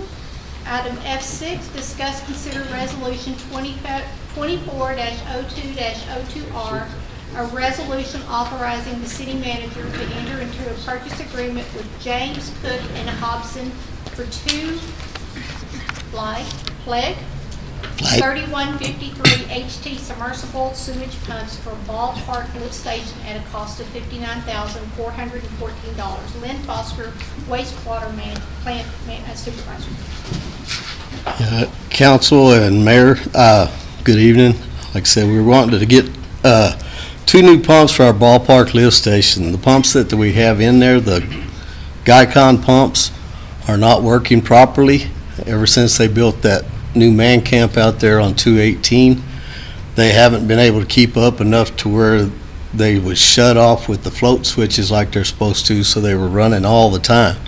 Now they're starting to trip out on over temp. So we're having to go out and operate that lift station manually. And we're trying to get flight pumps because all our other lift stations have flight pumps. And they're a lot better pump. I know there was a quote in there for a different kind of pump, but they're not any different than the Guycon pump. But, and also, I mean, I went with Mr. Lino and Mr. Delgado to look at some treatment plants. And most all the pumps they had in those treatment plants were all the flight pumps. They're just Heavier duty pump? Yes, they are. Larger pump? What is it? They're heavier duty, and they're, a little bit, these are a little bit larger than what's in there right now, but judging by what they were saying about the ballpark and the water park and all that kind of stuff. And that's where I was leading to, is, We're gonna have to come back on this one. are we gonna have to put in a whole another pump? In addition, I mean, if we replace these, another pump to help keep handling? Well, right now, if we can get these two replaced, we can get it operating like it's supposed to, and then at a later date, there are 3 pumps in there. And like I said, at a later date, we can replace that third pump, and then we should be able to handle whatever they're talking about right The now. lift station was built to handle all the growth. Handle what? All of the growth that we anticipate down there.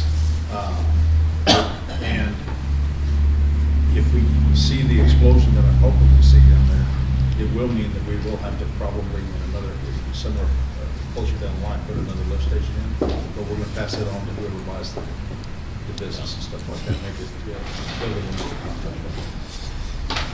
But also the Guycon pumps that are in there, I talked to 2 representatives of Guycon, and neither one of them could get me to somebody that would come here and service those.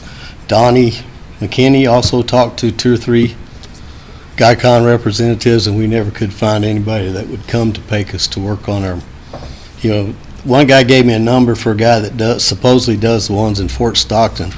I've called him 4 times, left voicemails, and he's never called me back, so. Well, his loss. But these, yeah. This new pump, does it come with, will we have people that actually come help you with? Yeah, JCH, the people we're buying them from, they're the guys that come here and service all our flat pumps now. So this man camp uses this pump too? Yes. Is there a way we can get them to pay for them? They'll pay? Or up the rate? Up the rates? We are gonna, right, yes. We can recover costs. We can't get them to pay for it, but we can recover costs. I'll make the motion that we approve resolution 2402R. I'll second. Okay, I have a motion from Councilman Saldana, a second from Councilwoman Seals to approve Resolution 24-02-02R as read. All those in favor say aye. Aye. Any opposed? Let the record show the motion carries. Thank you, appreciate it. It's barely painless. Yeah. Item F8, discuss, consider Resolution 24-02-03R, a resolution authorizing the city manager to enter into a purchase agreement with Stanley Ford Sweetwater for one 2024 Ford Expedition XLT for the amount not to exceed $64,750. Cindy Fuentes, Director of Finance. Mayor and council, in your packets, you'll find the buyer's order from Stanley Ford for a budgeted 2024 Ford Expedition and it's for Jack, to replace the Fire Marshal Jack Brookshire's existing. 10, 20 years old, I don't know. His? I'm not sure of what you, 7? Yeah, but it's taken a little bit of. A beating. Some of the places where he has to go. yes. And everybody's gonna be driving new Fords. I wanna work for the city too. Well, I know Parker wanted one. yeah, and part of the reasons He why. didn't want a Ford though. No, he doesn't. He wants something else. But He wants a Kia. Sold, your little boxy. Since Donnie's not working here, he's still not he's not getting a cut of this, is he? I hope not. I hope not. Did that roll over to you? I'm not. I No. would like a tally on how much we have bought from this Ford company. yeah, we can get you that. We Just out of curiosity. We can do that. I mean, and I don't mean put them down by any means because, and Conrad, you mentioned it back when you were still in the oil field, that the timeline to get pickups was just outrageous. It is. And, you know, this company has really, and of course, they're already approved through the buy board, but they have really been able to get with us, supply it, get it to us without us waiting months and months. And months. It's crazy. They'll have it ready for us by the end of the week, is how they tell us whenever Maybe some of it's the ready to go. Well, yeah, and one of the things that is really good, since Donnie left, I'm the lucky one that the guy calls. And he's very good, and it's with working with all city staff. But what they'll do is, like, if we find something that we may have interest that we're going to bring to the council, They put it like in hold, so they're not gonna sell it, and they hold it for us until we do that before executing anything. So they're kind of saving us, probably, potentially, and maybe, I don't know, I'd have to really see what their stuff looks like, but they may be passing up a quicker sale to make sure that we get the piece of equipment that we need. So, I mean, I've been very shocked because we have searched a few others that are on buy board. They're telling us 6 months, 12 months. they're on some, more. a lot of that And stuff. they're more Plus, they're more expensive. expensive. They are. If we try to look at some of the local dealers, if we look here or we go to Midland, I mean, we're paying a 20% premium on everything. It's just not, it's not feasible. May I make a motion to approve that date? I have a motion from Councilman Arona, a second from Councilman Graham to approve Resolution 24-02-03 is read. All those in favor say aye. Aye. Any opposed? Let the record show the Thank you. motion carries. Item F9, discuss, consider Resolution 24-02-04R, authorizing the city manager to enter into an agreement with Free IT Data Solutions and approving the purchase of cybersecurity services not to exceed $74,000. Jesus Gomez, IT Director. Mayor and Council, this is a budgeted item through the Texas DIR. It is our cybersecurity services renewal. This will be our third year with the same solution. It's still been extremely valuable, has a lot of value, especially when I'm asleep. They send me a lot of alerts, so I either see them in the morning. I have gotten 2 calls in the middle of the night, which is fun. And I made the good decision to put the siren for alarm or whenever they call. So I got to hear that, woke up to that, and thankfully it was nothing really major. We got it taken care of. It was just more of a advisory type thing. And this, and along with some of the other solutions that we use, have really kept a lot of things out.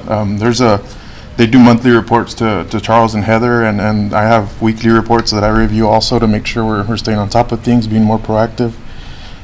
This also does include security awareness training, which I mentioned the last time. There's emails that go out to everybody that has an email with the city, helping people be a little bit more aware of the different phishing attempts and other scams. There has been quite a few towards the city, different personnel, a little bit more targeted, but it seems like it's a common thing throughout Texas for all government entities. So this does cover all employees, not everybody with a computer, emails, some of the devices that we use, our servers, and incoming and outgoing connections, and being able to see some of the historical data to make sure we can clean up anything that might be of risk. Y'all practice phishing emails? Yes, sir. That's the security awareness training I mentioned. They even have a compliance content pack for financial and HIPAA. So We got a guy in Albuquerque that sends everybody. And so we take training here, and then we'll get emails, and I hit phishing. And it'll come back whether it's yes or no, but it'll come back. If it's not, it'll come back again. But Yes, if I get caught phishing, I get 6 months probation and have to. oof. Yeah. If you're caught That's a fishing. good idea. That's a good That's a plan. good idea. Yeah. I like that one. Sir? It doesn't apply to me, but Actually, we No. do Everybody's- those on our iPads that we're supposed to do the training. That's why I don't take it home. See, I'm the only one that takes it home, so I'm the only Oh, one I that take gets mine it. home. This year's Okay, we're the only ones that do it. this first year, as of January 1st, the company that we're using for that is also through the state. There's a House bill that we're required to do those emails as a government entity if you use your email a certain amount of the time. I do give it to everybody, or if you use a computer a certain amount of time, I do give it to everybody and try and push everybody, but definitely those compliance ones will be pushed, and they're due in July, at the end of July. So this vendor, they weren't there last year, so we had to do that a different way, but now we can do it all through here, so it's just an added benefit. And I will mention the price did go up a little bit, but there is an increase in devices and some other things, so that's really the increase from last year was 70. How much? Well, it was 70,000 last year, it was a little less than 70, and it went up to almost I was 74. about to ask, what is your little bit? Yeah, 3,500. $3,500 for a lot more devices, and one other thing I forgot to mention, it also has an incident response retainer. So for, if something were to ever happen, an event here, we have people on staff ready to help us clean up and get back going again, so we're reduced downtime. And this is an annual contract. And it is budgeted. It is budgeted. I'll make a motion to approve item F9 as presented. I'll second.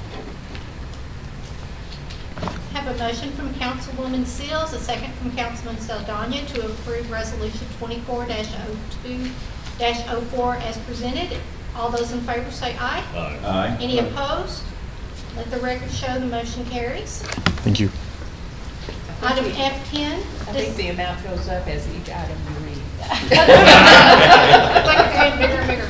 Wasn't intentional, but it is. Yeah. Item F10, discuss, consider resolution 24-02-05R, a resolution authorizing the city manager to enter into a purchase agreement with Playgrounds, etc., for the amount of $201,473 to install artificial turf designed for Maxie Park and Monte Rodriguez Playground. Holly Rocky. Mayor, Council, excuse me, in your packet is a resolution requesting council approve the new installation of turf at our Maxie Park, the 3 playgrounds at Maxie Park, as well as the Monte Rodriguez Playground. These were approved in our capital outlay funding for 23-24 fund year. We initially were looking at a pour in place and found that the turf installation for playgrounds proved to be much better. It was more cost effective, provides just as much safety, if not more. And we put it out to bid, and we were able to compile a very competitive price. That is them coming in and removing all of the chips and the plastic timbers that surround each of these playgrounds. One of the other things that we wanted to do at Maxie Park was to combine the access from one playground to another. So the children playing in one playground set can run to the other playground and back to the third one without having to step over the timbers. It just provides, I think, more playtime and excitement for, especially the small children. But what started us looking at this was the excessive cost of the replacement of the wood chips. So the wood chips, the state requires municipal governments to remove all weeds continually. We're not allowed to have weeds in them. During COVID, the weeds really took hold. And we spent a lot of time pulling the liner back, chopping it out, putting the liner back, and then slowly the cost to ship the virgin wood chips here was just growing. The freight fees were what was actually growing. So in talking with the city manager about this, it was something that we had really wanted to look at and attempt to do. And so when we were looking at pour and play, we found that the replacement timeline for the pour and play in this weather out here, and we went and looked at, the Northside Park actually has a pour and play. Looked at it, looked at the condition, and took into consideration the heat. Found that the turf actually has a better life cycle. This particular project comes with a 15-year warranty. The 1st through 8th year is 100%. So obviously that does not include vandalism, but it does include wear and tear. So at the 1st through 8th year, that's a great warranty opportunity. 9th year it goes into 50%, and I believe the 8th year it goes into, in fact, I brought it just to be sure. The 9 and 12 years go to 50%, and then the 13th through 15th year goes to 25%. With that said, though, they come in and because we have a wood chip system, they have to build it up. So there's a rock base, there's a pad base, and then they put the turf in place. So with that said, I'm asking if you will move forward and approve this. they'll come in and put the rock chip, whatever needs to be in there? Yes, so it includes the full installation. What is the timeline? It can be, ideally, we've got a lot of projects actually jumping off in March, so I'm going to try to work it between now and April, but I am going to be relying on their schedule as well. So hopefully before school's out. Well, the activity that we get at our parks is astronomical. They're continually filled all the time. Monte Rodriguez, the volume of people that walk their children there, when I'm driving through the day, going by there are people there with children in their carriages, and their toddlers. But the activity that these parks have throughout the year is just, it's great. On the installation time, I don't know what that is, the actual, when they come in to do it. Mhm. Going to have to close the area down? Yes, ma'am. It will have a security fence in the form of an orange-type fence with T-stakes. That will be in place. We'll be putting notifications out through our social media. So people will probably be disappointed because they can't go walk. Well, they'll be able to walk around the park. The way we're going to, at Monte Rodriguez, for instance, has the trail. The way the safety fencing is going to be placed around there, they're going to be coming in at one end. The park's not going to be closed. They just won't be able to access the playground itself. Right. And the same for Maxi Park. Does this cover Bart Park too? Pardon me? Does this cover Bart Park? Bark Park? Bark. The dog park? Bark. No, it does not, and it doesn't include the Tejas Park either. We left that off, and we plan on putting that into the 24-25 capital outlay. So I guess it goes around trees. They cut it to where it wraps around trees. Are you talking about the turf? So in the playgrounds, it's going to actually encompass the entire undercarriage of the playground itself, and all the way around. It'll have a 6-inch concrete curbing that's all the way around it. It's a tack strip for the final installation of the turf itself. But no, we're not putting it at the dog park. I don't think turf at the Bark Park would be a good thing. You don't need it at the dog park. Slam Bart Park. May I make a motion, we approve that, Tim? I'll second it. I have a motion from Councilman Arona, second from Councilman Graham, to approve Resolution 24-02-05 as presented. All those in favor say aye. Aye. Any opposed? Let the record show the motion carries. Thank you. Item F11, discuss, consider authorizing the city secretary to enter into an agreement with the Reeves County Elections Office for election services to be performed on May 2024 election. She was bribing Siren you. Nichols. No, Mayor and Council, bear with me because I can't breathe either. I'm coughing up a lung. But I got the information for you from the elections office. The first attachment, it's a breakdown of what all the entities that are going to be part of the election will pay. And it tells you over in the actual polling how many polling places we will have. And from there, Miss Nagy told me that she breaks it down based on how many polling places you have based on your entity. So she said, of course, PVTISD and the hospital will have more polling places. That's why they have a bigger bill than we do. And then she said from there, it goes based off of how many voters you have in your district. So she said we have a smaller area, that's why we have such a smaller bill. She did state that if the hospital did not end up having an election, of course our price is going to go up. So she says this is just an estimate as of right now. But she said this is a pretty good estimate, and she could give us an update if the hospital does not have an election. And there's actually a second attachment in your packets, I'm sorry.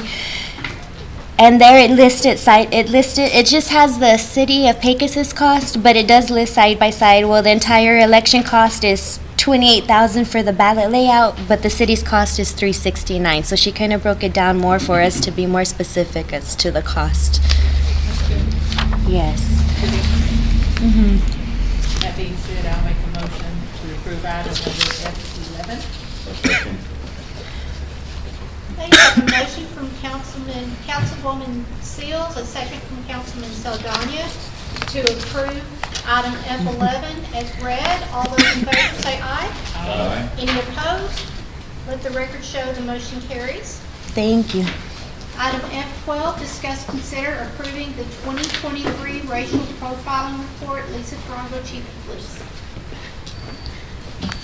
Mayor, Council, Lisa Tarango, Chief of Police. Before you, you'll see the 2023 racial profiling report. It's a yearly report that we have to submit to you every year. What it is, it shows the traffic contacts that are made or any type of field contact made with a citizen or a civilian, where we have to check off race, ethnicity, that type of stuff. We had 0 complaints of any sort of complaint of racial profiling within our agency. And here's the numbers that you can see is over 3,367 contacts that were made. I'll make a motion to approve item F12. One second. But I got a question. Yes, sir.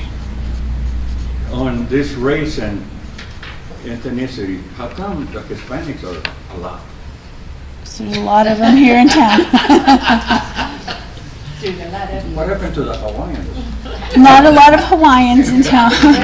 Well, are they? I wonder if, no, I was just looking at it, at the genders and, Mhm. You can really look at the ethnic breakdown of the community, and you can really see what's the contacts that we're making, the actual ethnic breakdown. and they really get down to. They do. You know, every year it seems like the state's wanting more and more information on these reports, right down to how the searches are done or arrests are made. And if there's any type of use of force, you can flip through and you can see different details that the state is actually wanting to know. You know what surprised me on this one? Yes, sir. Is the location of stop. Yes, sir.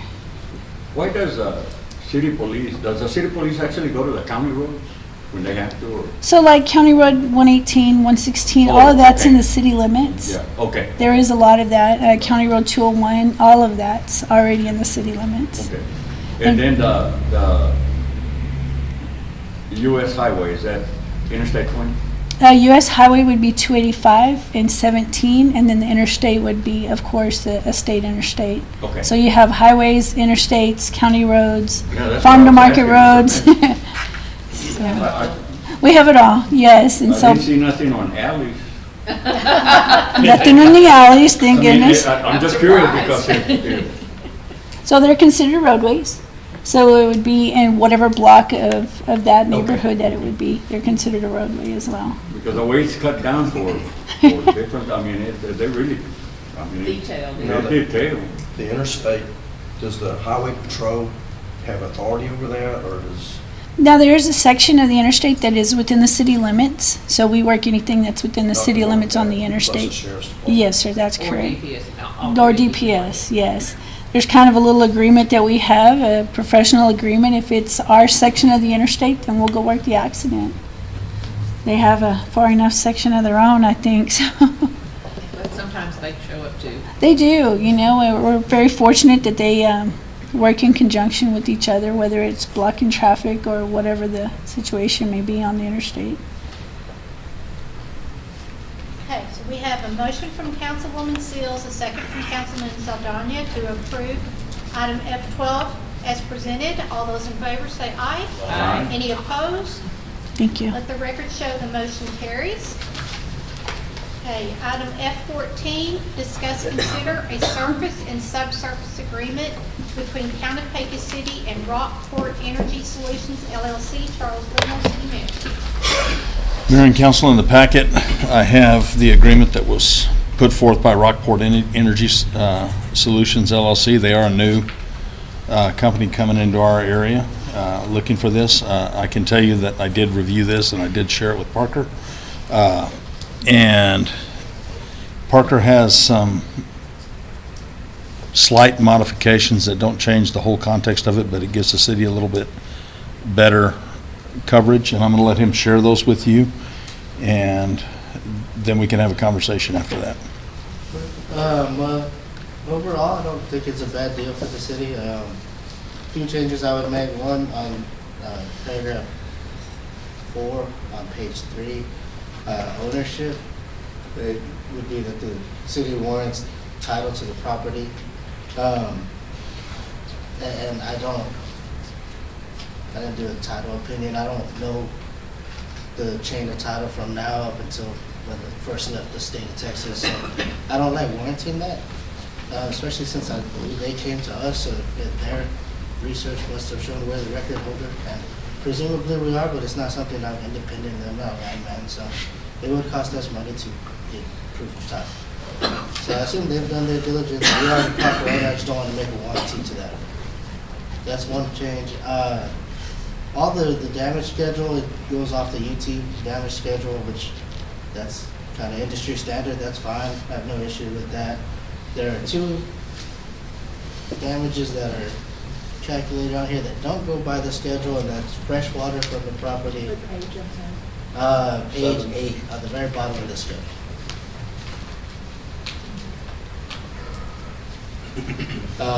The fresh water, they have it at 30 cents a barrel, and then the caliche, $5 per cubic yard. The ET schedule has that at, I think, 55 cents a barrel, and $6 to $8 per cubic yard, depending on either the source or the use of the caliche. So I would say just make that consistent with the damage schedule, and it's fine. And it's a 10-year term. I don't have an issue with the term. It's not, we don't get a fee up front, but anything that they do, we get paid for whatever they do. It could be putting a pipeline, a drilling rig, a road. I mean, anything they do, the fees are set out in that schedule. So Is the 10-year, would we be locked into those pricing then? Yes. It would go with whatever. It goes whatever the UT schedule is. If UT modifies their rates, then that would be the modification. Yeah, we go with the schedule at the time. And then But it never changes during the 10-year period? It could. If UT updated their schedule, what we're committing to is to follow the UT schedule. So if that changed, then that would be modified. Right. Yes, ma'am. And you said you're agreeing with 10 years, so how would you want it? It's a 10-year term, and then it's kind of perpetual thereafter as long as there's production. Basically, like any oil lease where it's primary term, and then it's, if there's production, it lasts until that production ceases.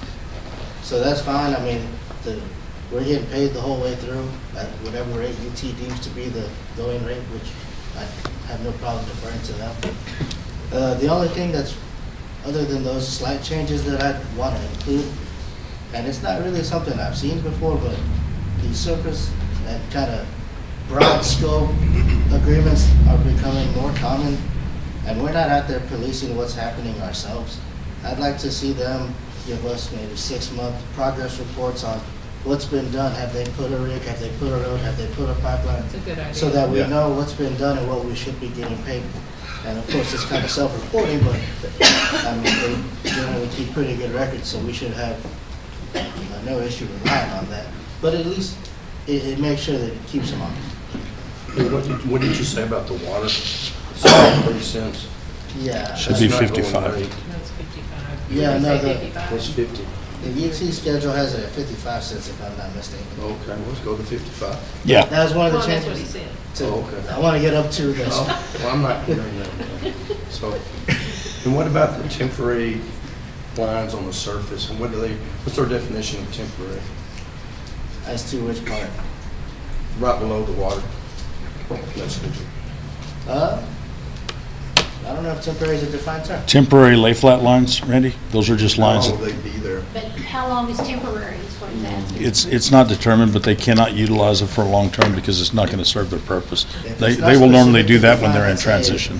Whatever a reasonable definition is. And then some of them will block a road, a lease road, they need to lay that underground. The road, another thing that was good about this was any road use and it directs to ingress and egress, it's all non-exclusive, so we can still use the road.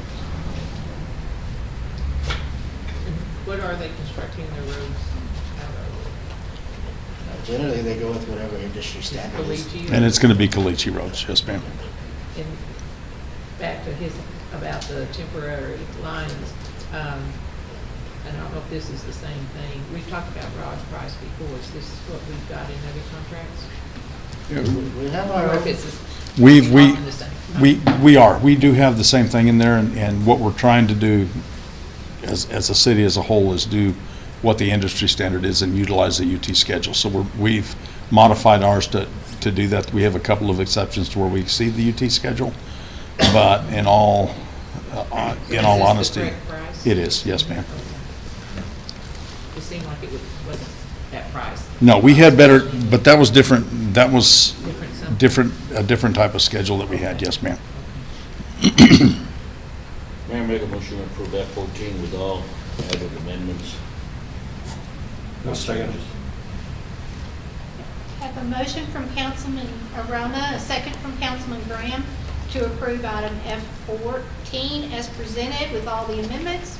All those in favor say aye. Aye. Any opposed? Let the record show the motion carries. Item F16, discuss, consider approving an agreement between the Town of Pecos City and the West of the Pecos Museum for use of the Windmill Square Pavilion. Art Arona, Councilman Ziegler. Hold it to the city. Mayor and Council, Charles Lino again. I know this has been on the agenda for a couple of times. I can tell you that just this week, no clue what day it was. All the days are the same right now, I can tell you that. But I met with Bill Oglesby, Dorinda Mian, and Debbie Thomas. And as usual, when they're coming with something, Bill brought me a nice little packet. He does his research, yeah. He has, with the plats, with pictures of what they anticipate and they would like to do once we do that. Landscaping? Oh, they do. They got some really nice looking landscaping. They want to, they would like to, and I've discussed a little bit with Parker, and it's something that we would have him draw up the agreement. They are looking for lease. They don't want to buy it.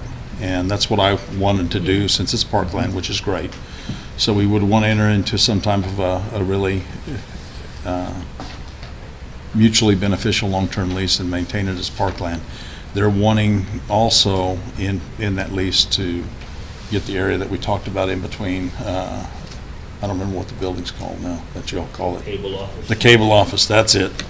And they're where that piece is at, and they want to make it like a walkway and path and all the way over back to Windmill Square and take it down that way and kind of just turn it into a nice area to be able to walk and hold events and make it look nice when you're driving down Oak Street. And if you look that way, it's going to look like you're walking into a nice venue. They shared with me that their plan initially was to have it open on the 285 side, and that they had to put up a fence because our traffic has changed a little bit over the last several years. So if you all are okay, I would like to work with Parker and probably put something together and go ahead and get that executed. It's going to be a long-term lease, probably $1 a year, $10 a year, something like that is what Parker and I talked about. The museum has proven to do what they say they're going to do. They have, absolutely. So nothing to approve tonight. Well, I'd like for you all to give us authorization to get this done. I really would, because I don't know that, especially with it being a longer-term lease, it's something that I think we need to authorize, whether it's myself or whether it's the mayor, to move this forward, because we can do it, get it approved, and bring it back to y'all again, and it's just going to delay it a little longer. I'd like for the museum to get this going and try to find a way to put this forth so that we can get this project moving.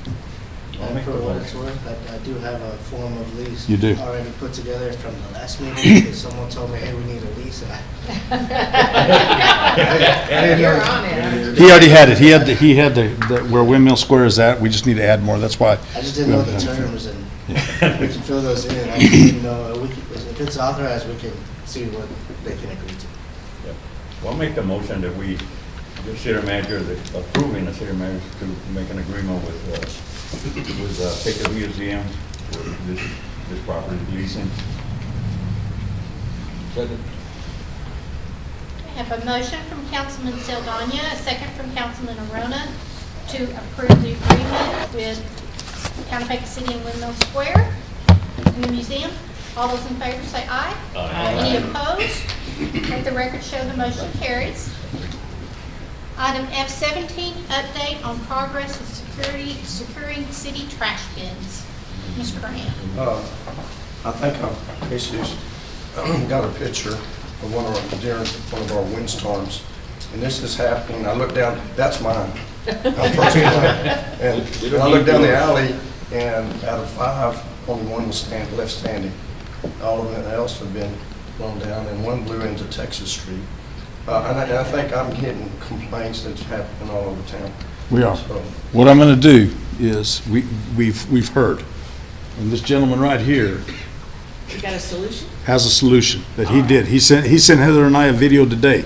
So it's going to be loaded up there. He's gonna put concrete in the bottom. Well, no, it's a different situation. So if you look at it, he's putting together something. This is where he did it. So they've come up with like a rebar cross that goes right in the bottom of them that doesn't inhibit them picking up the trash can. It keeps it much more stable. Now, is it going to hold up to a 70-mile-an-hour wind? No.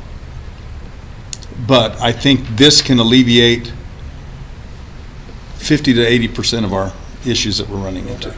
Yeah, Temporarily. that's a little bit of weight on it, too. Temporarily. Could you try at the landfill, make one ready and when we have a, That's the one that he just did. They just made that. I know, but next time we have a wind advisory. Give it a shot. Put it out there in the field and see that, you know. Absolutely. We did today, we put it out there. I think Sunday we're getting another windstorm, whatever, but. You're ready for it. I did one similar last year, but it was just real light poles, and it actually stood. It just took it out. It slid on the You just concrete. slid it. Yeah, but once it hit dirt, it got grip and it turned over and it broke the real. But this is rebar. It's half-inch, 7 foot long, and we just tied with wire inside. Well, I told Mr. Graham that he could next time just go outside and hold his own. But I have had a lot of people that have talked to me, said, why can't we get the smaller trash bins, you know? No, they have in Fort Davis. And I can tell you right now, I've been having conversations with Pete and with staff. That is a goal and a project that we want to look at. And what we would like to do, if we do something like that, it means that we're going to have to educate and train our residents where everybody would have their own container. You get one in your trash bill. If you want extras, you pay for them, just like every other city there is. But the current trucks that we have that pick up these containers will also pick those up. The other positive piece of that, if we move that direction, there's 2 things that I'm working on. I'm going to try to get Leo to pay for a portion of it through the county to help us out.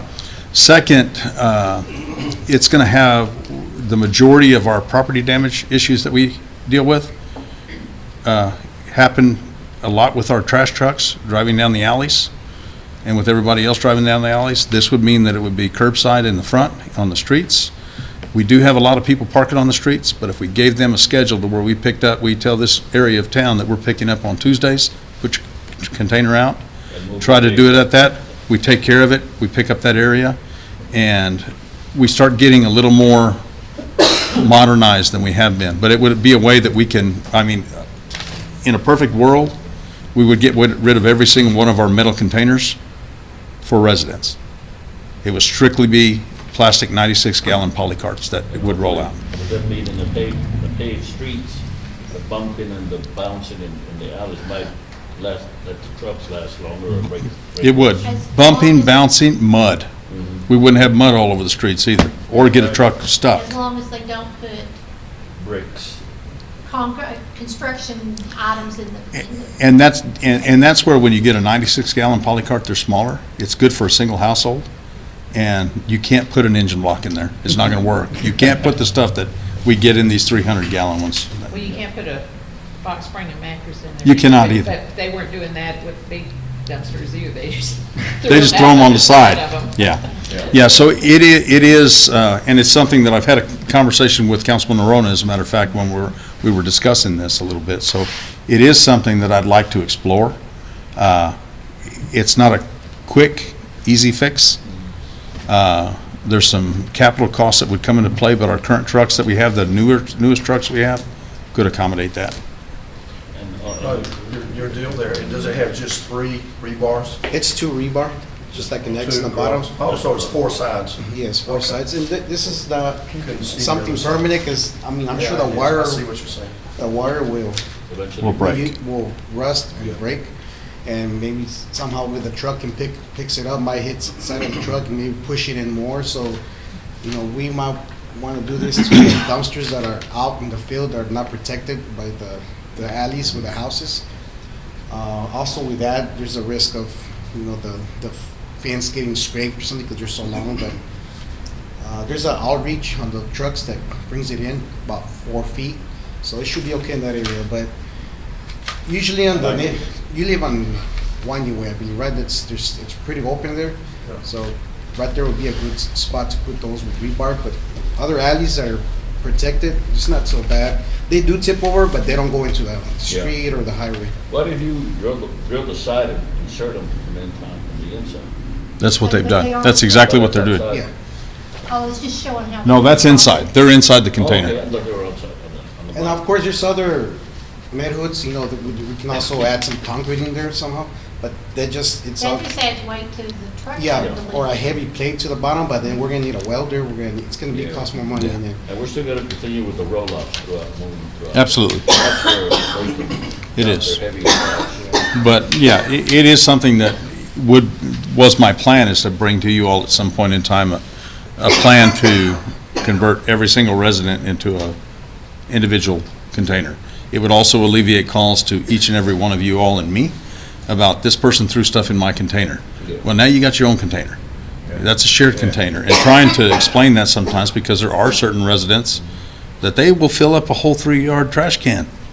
And I don't know where they get all of it, but they do. And then we'll have to also consider the elderly and the disabled. We do, and there's plans to where you could do that, to where if we were to look at that, maybe there's a certain day that we have that we get qualified people. Because just because you don't want to take your can out and you can do it, doesn't mean that you deserve to get like a Cadillac service or something like that.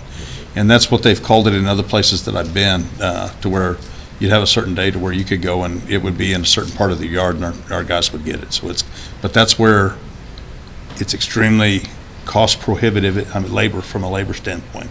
And you can't say that this entire area, everybody's handicapped and or too old to do it. So you have to get everything qualified that way to do it. Yes, sir. I would like to thank a good Samaritan, that trash that was all in the alley. I said, if I don't put it back in, it'll blow back over during the night. And I got up the next morning to go put it back in, and somebody had done it for me. So I want to thank whoever that was. I don't know who it was. But ladies, I'm last again on the agenda. You got Art Arona ahead of me again. You're my court jester, remember? He makes us dessert, Randy. You're left out. Okay. So at this time, we're going to go into executive session under Government Code Section 551.071, consultation with attorney, 551.072, real estate, 551.074, personnel issues, 551.087, economic development, and it is 7:33 p.m.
8 p.m.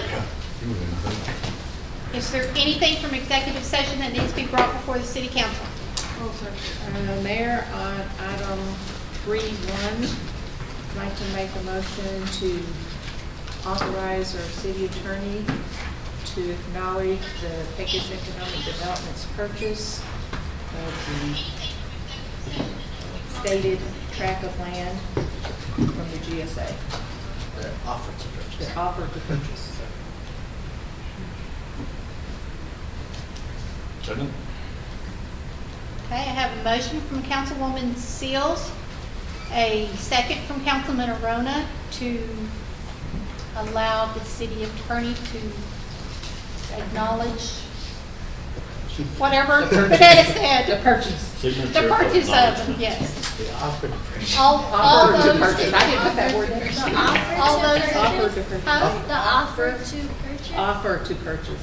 The PDC is offered to purchase land from the GSA. GSA. All those in favor say aye. Aye. Any opposed?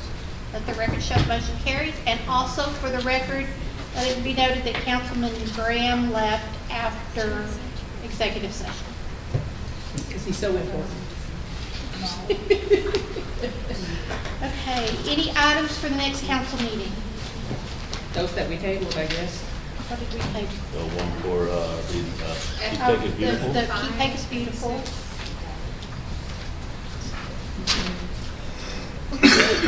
I might actually suggest adding an item to consider amending the master fee schedule to get in line with the UT damage schedule.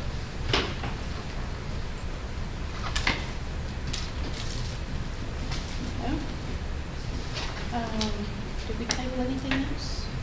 I was thinking there No, I was think we two. covered that. I thought there was two, but on the evaluation. Well, that was an executive session. 5 and 6. Did we set a date for it? Evaluation? We'll call it that. Do I need to make any motions? The tiers was, tabled. F5 and The F6. TERS? Yeah, sir. F5 and F6. Yeah.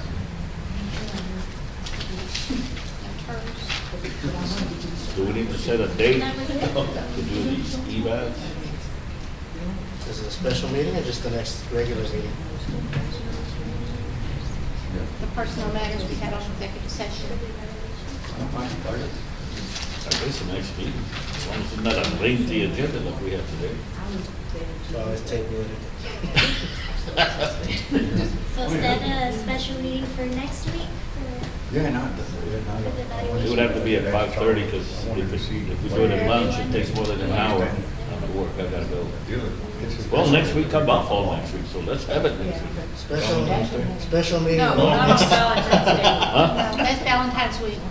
Just not on Hey, Valentine's Day. there's Monday, there's Tuesday, I'm gone Thursday, I'm They going need to to step up and push them. Hey, where are we?